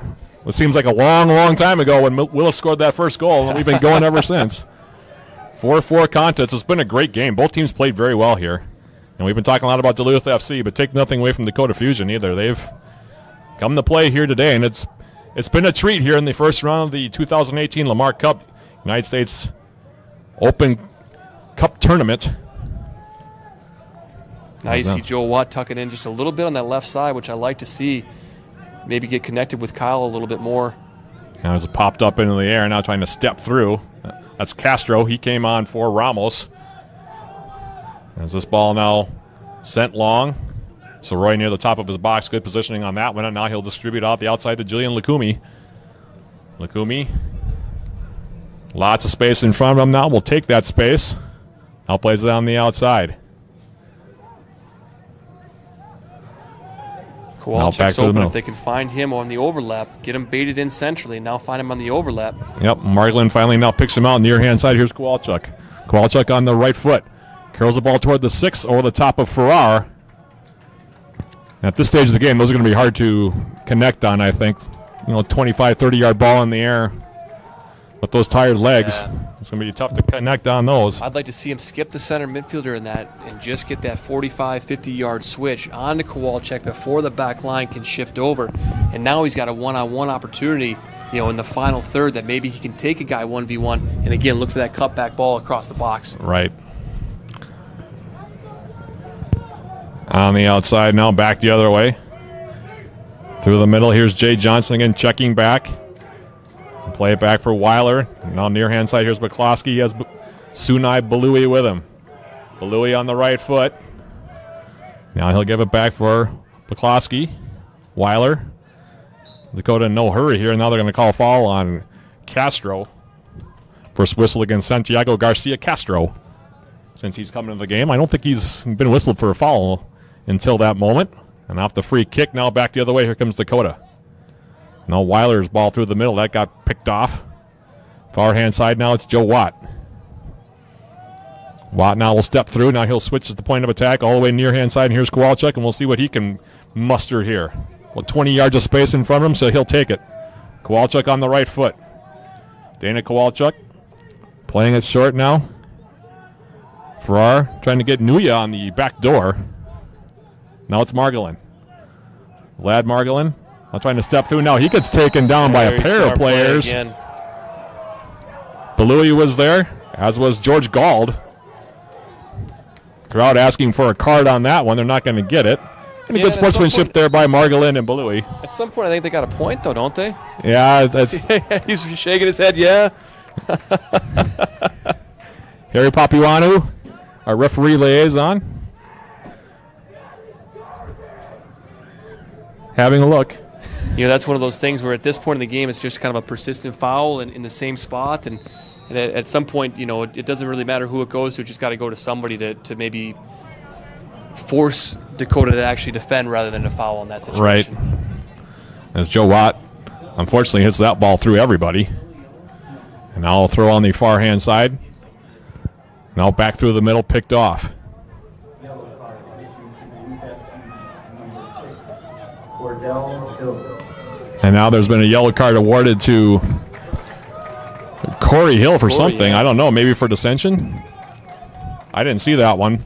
I was too busy watching the play in front of me. Yeah, it probably wasn't going to be something you were going to see. Probably something you'd hear. Yeah, that'd be my guess.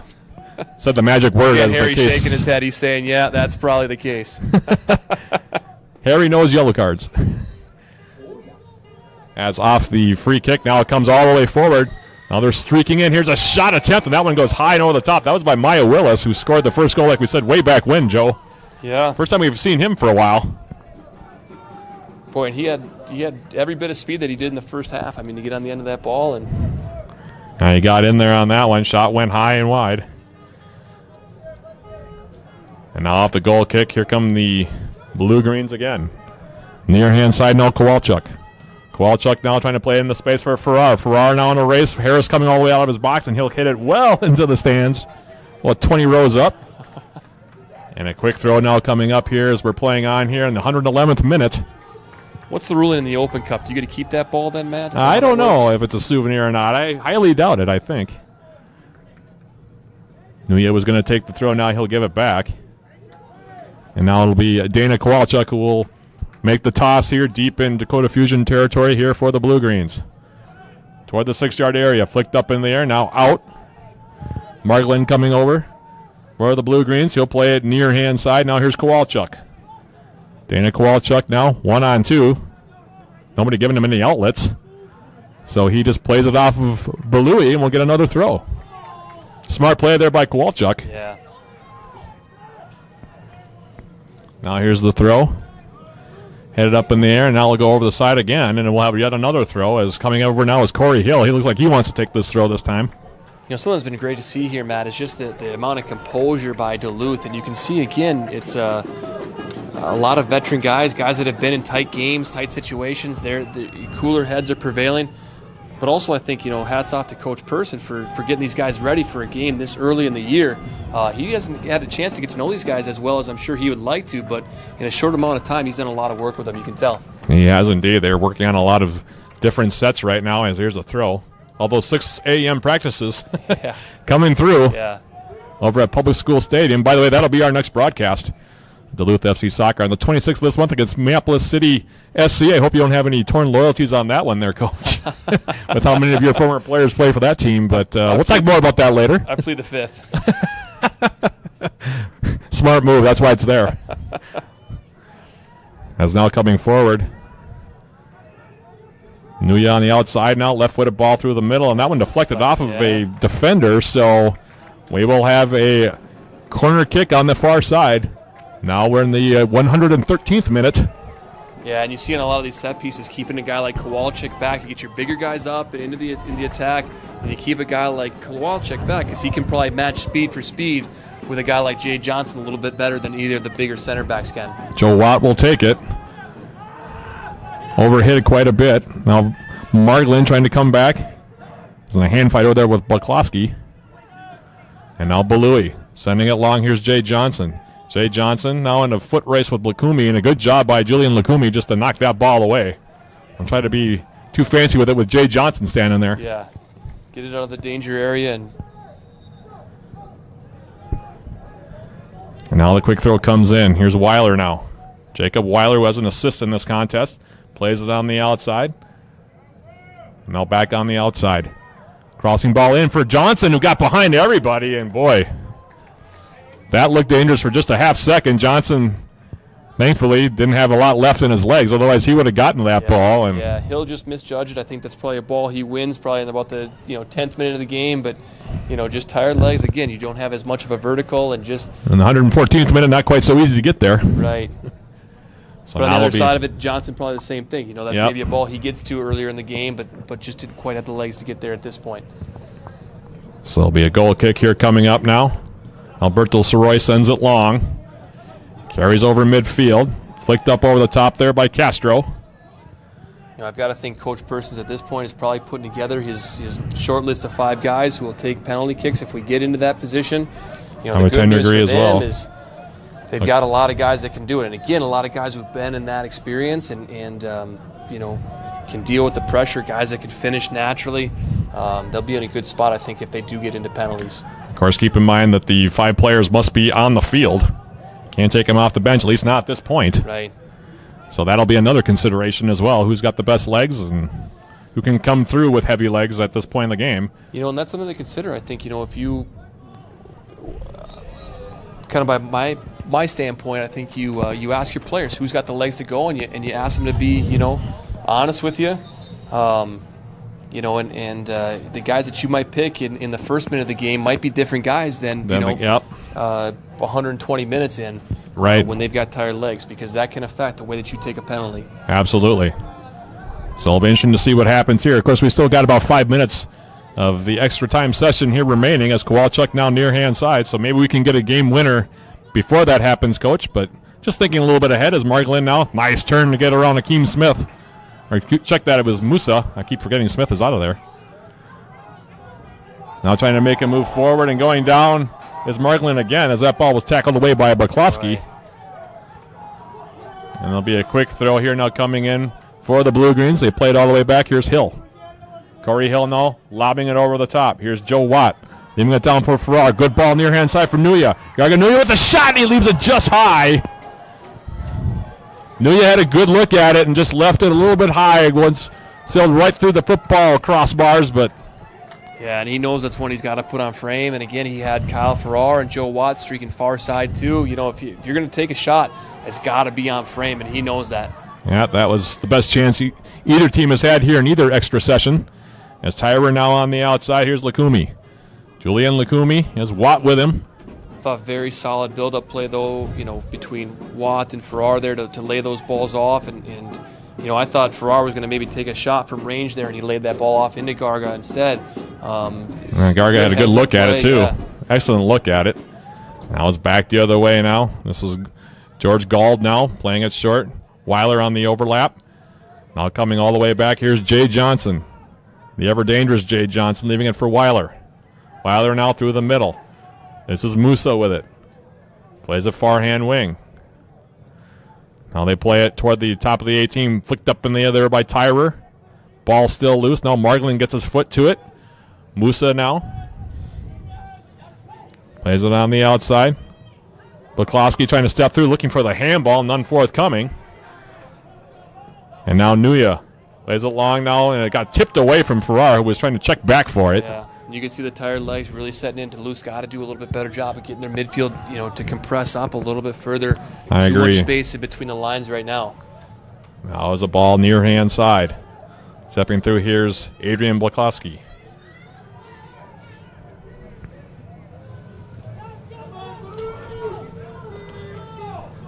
Now back through the middle. Johnson leaving it short. Here's a shot. And that one deflects wide or just rises high over the bar. That was Jay Johnson again getting a good look at it. Now in the 118th minute. We play on in this 4-4 contest. Penalty kicks are looming. As it'll be a goal kick here for Soroy. I'd like to see Duluth get a little bit higher here and a little bit more central. I'd like to see Joe Watt tuck in a little bit and Garga tuck in a little bit. Now they're starting to come in on this goal kick get numbers central to try to win this ball. Off the goal kick, sent up on that far side, headed out of play there by Watt. Now the throw to the Fusion. That goes over the top of everybody, so Roy now calls off. Kowalczyk's open on the far side.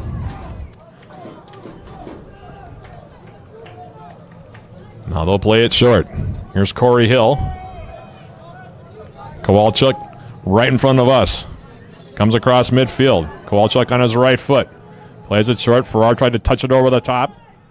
Now cleared away. Taking the safe route now. Now we're in the 119th minute. 90 seconds and change, all that remains in this contest. As Hill comes over, he'll take the throw. Corey Hill gearing up for a long one here. 3 players in the box for the Blue Greens. As the throw comes in. Headed away. Now Margolin in a foot race on that far side with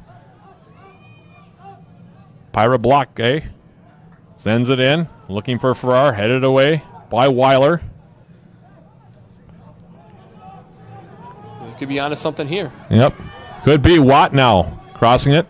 Here's a header by Nuya. Back through the middle looking for Farrar. Loses his footing. Now Castro goes down and it's cleared back toward midfield.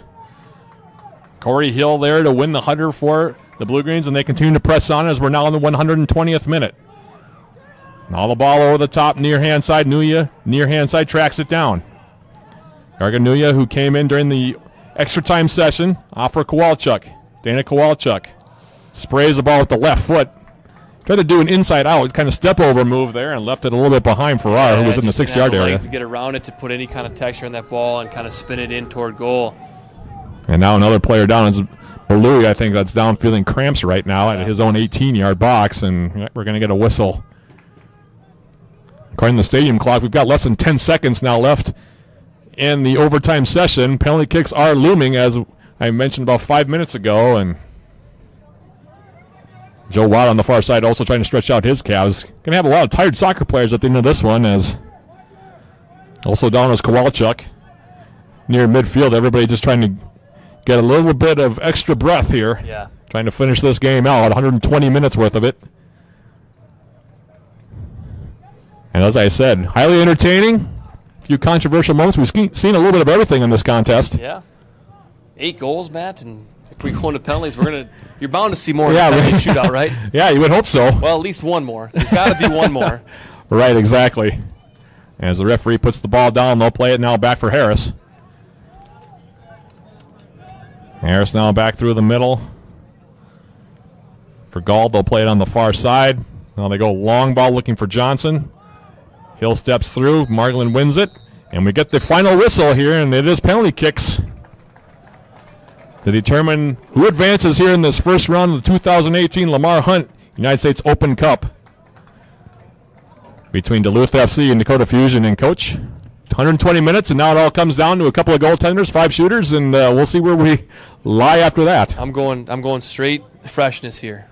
Who are the freshest guys on the field? Yeah. Who have the legs to actually, 12 yards is not a long ways away from goal, but no. When you've got 120 minutes of soccer legs on, it's a long ways away, and a lot of things can happen with tired legs. Absolutely the case. Like you said, this is now coming down to a game of attrition, which is exactly what we would have expected for the second 15 minutes, actually for the whole 30 minutes of the extra time, really. And again, just to recap the scoring, Maya Willis 10 seconds in, 1-0 Dakota Fusion. Then it was goals from Joe Watt in the 31st minute to make it a 1-1 contest. Ricardo Ramos, the first of his 2 goals, coming at the 33rd to make it 2-1 in favor of Duluth FC. And then closing out the scoring in that first half for the Blue Goals was Sean Morgan on a bender from the corner spot with his left foot to make it 3-1 at the break.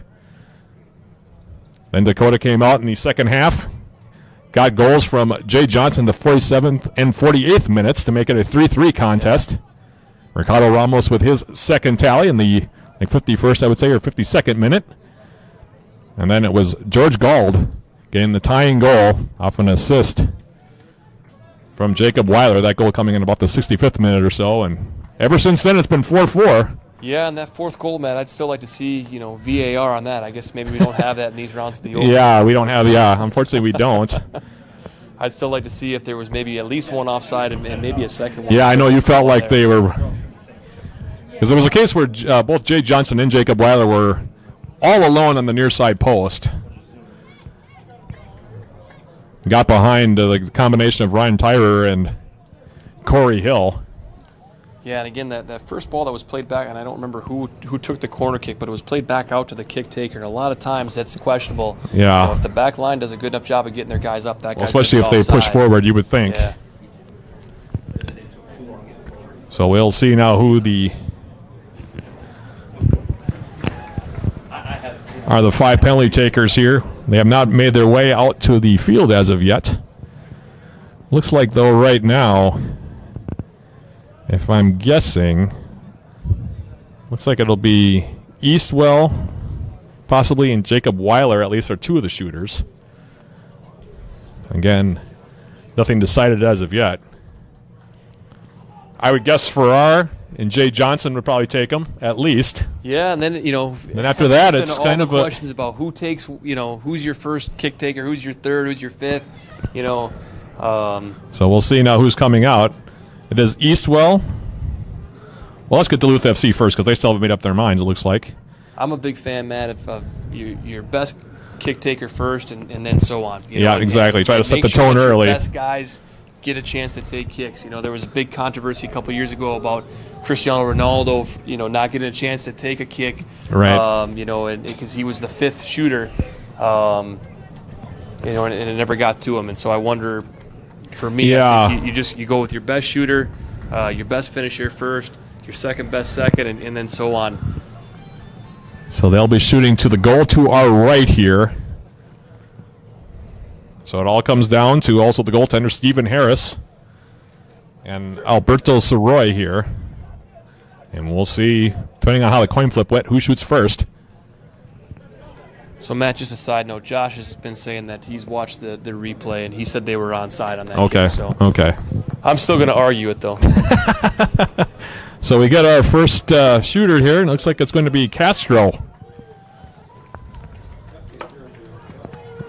So Santiago Garcia Castro will be the first shooter here for Duluth FC. Interesting choice there.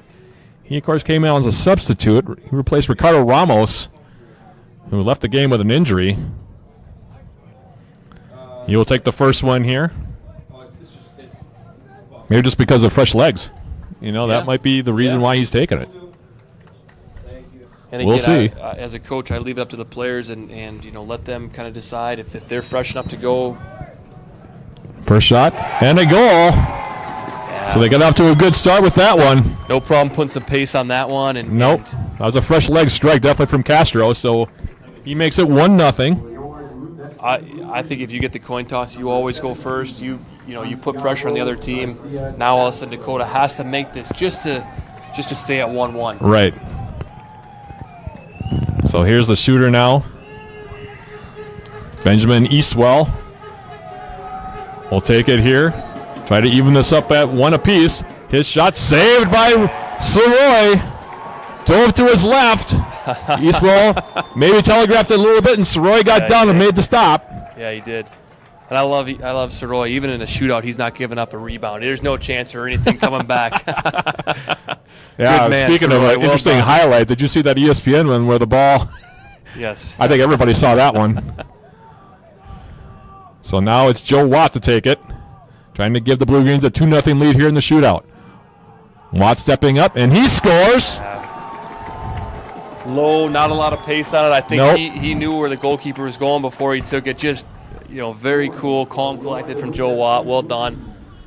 Number 25, Joe Watt. So Watt scores. Duluth FC up by 2. And I didn't get the number on this one. This is Johnson. I think this is 23, right? Is it? Johnson, Yeah, Jay Johnson now will take it. And he misses it high and wide. Yep, and that's Jay Johnson, top forward for Dakota, leaving that one high and wide. That's tired legs. Again, I think that's tired legs. You see as you come up, all of a sudden it's everything, Matt. It's your steps up to the ball, and all of a sudden, if your step is an inch shorter and 10 steps up to the ball, you're a foot behind, and now you're reaching back to get to that ball. Yeah, and he got underneath that one. Yep, and that's where you can see that just him pull that ball up and over. And it's just tired legs. That's when he finishes, 99 times out of 100 when he's got fresh legs. And now here's Garganuya trying to get the win here on the penalty kick. His shot saved by Harris, who really just went down and basically blocked it with his shin. Nuya shot it right in the middle of the cage on that one. That was not a really well-taken penalty, to be honest with you. Well, I think what he saw was the goalkeeper, kind of guessed both times and went pretty early. And so, at that time, it's okay to, I think, take one right down the middle. You run the risk, though, if you do, you look foolish if the goalkeeper doesn't really go. But you see that even at the highest levels, guys go right down the middle, and it's a high percentage shot. It is indeed. Like I said, it was Eastwell earlier. This is actually Eastwell who takes this shot, and he leaves it high and wide. 3 straight misses. And now it's Vlad Margolin who will step up and try to seal this win finally here for the Blue Greens. I've been doing that all night long. Blue Greens. I've even stopped correcting you. I'm just going to let it go, man. Just going to let it keep going. Yeah.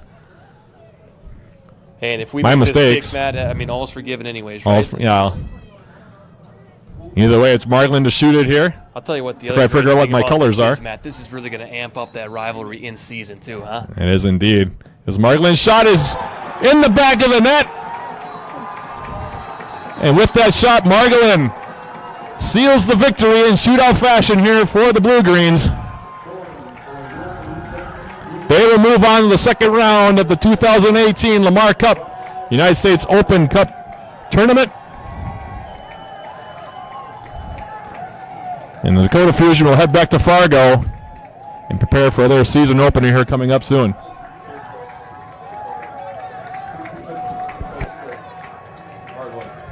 was us for Dakota first. I don't remember. Okay. Oh, it's Eastwell.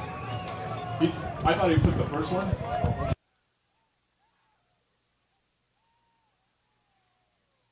It was.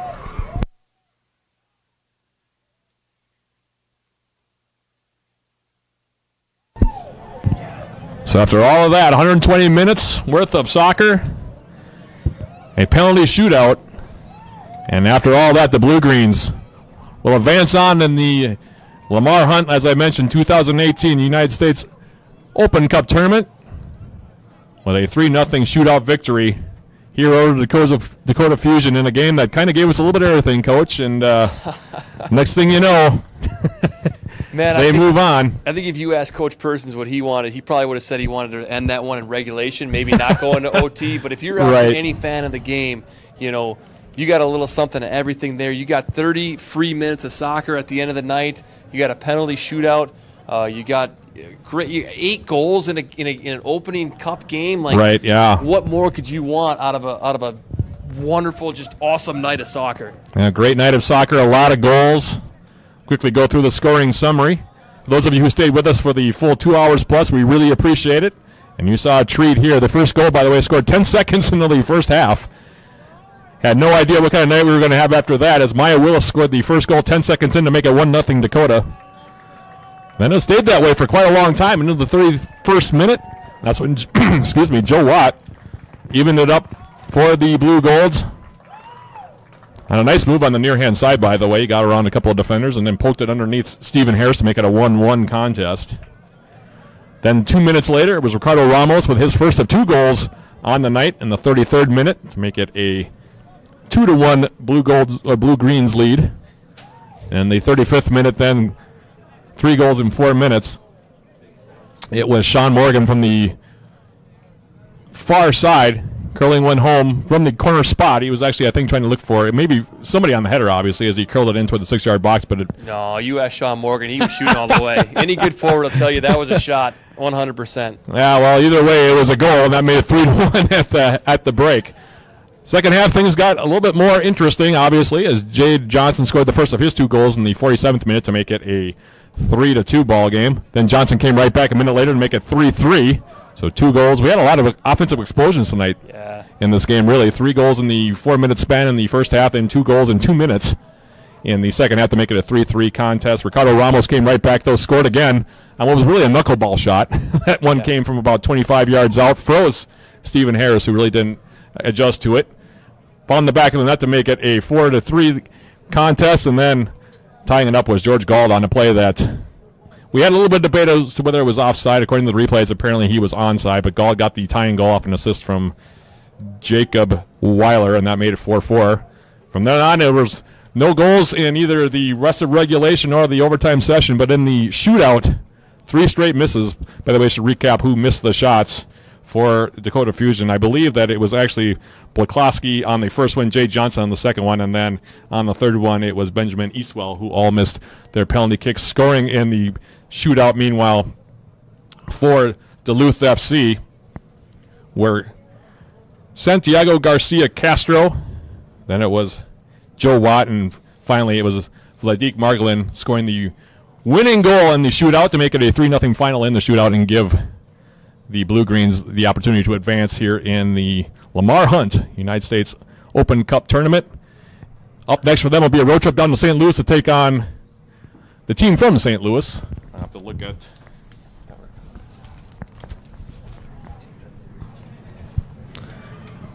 It'll be, as I look, St. Louis FC. So there you have it. It's just St. Louis FC. I thought they had a name to them, but they don't. It's just...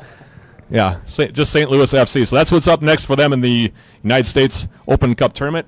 As far as our broadcast schedule goes, it'll be on the 26th of this month. They'll be back home, the Blue-Greens, for their first home game of the MPSL season. They'll be taking on Minneapolis City that night. It'll be 7 p.m. opening kickoff from Public School Stadium. I'm hoping that Coach Mooney will be along with me for that one. I'll be there definitely to bring you all the play-by-play of that contest. Coach Mooney, any final thoughts on this contest before we sign off here and call it a night from Milwaukee Stadium?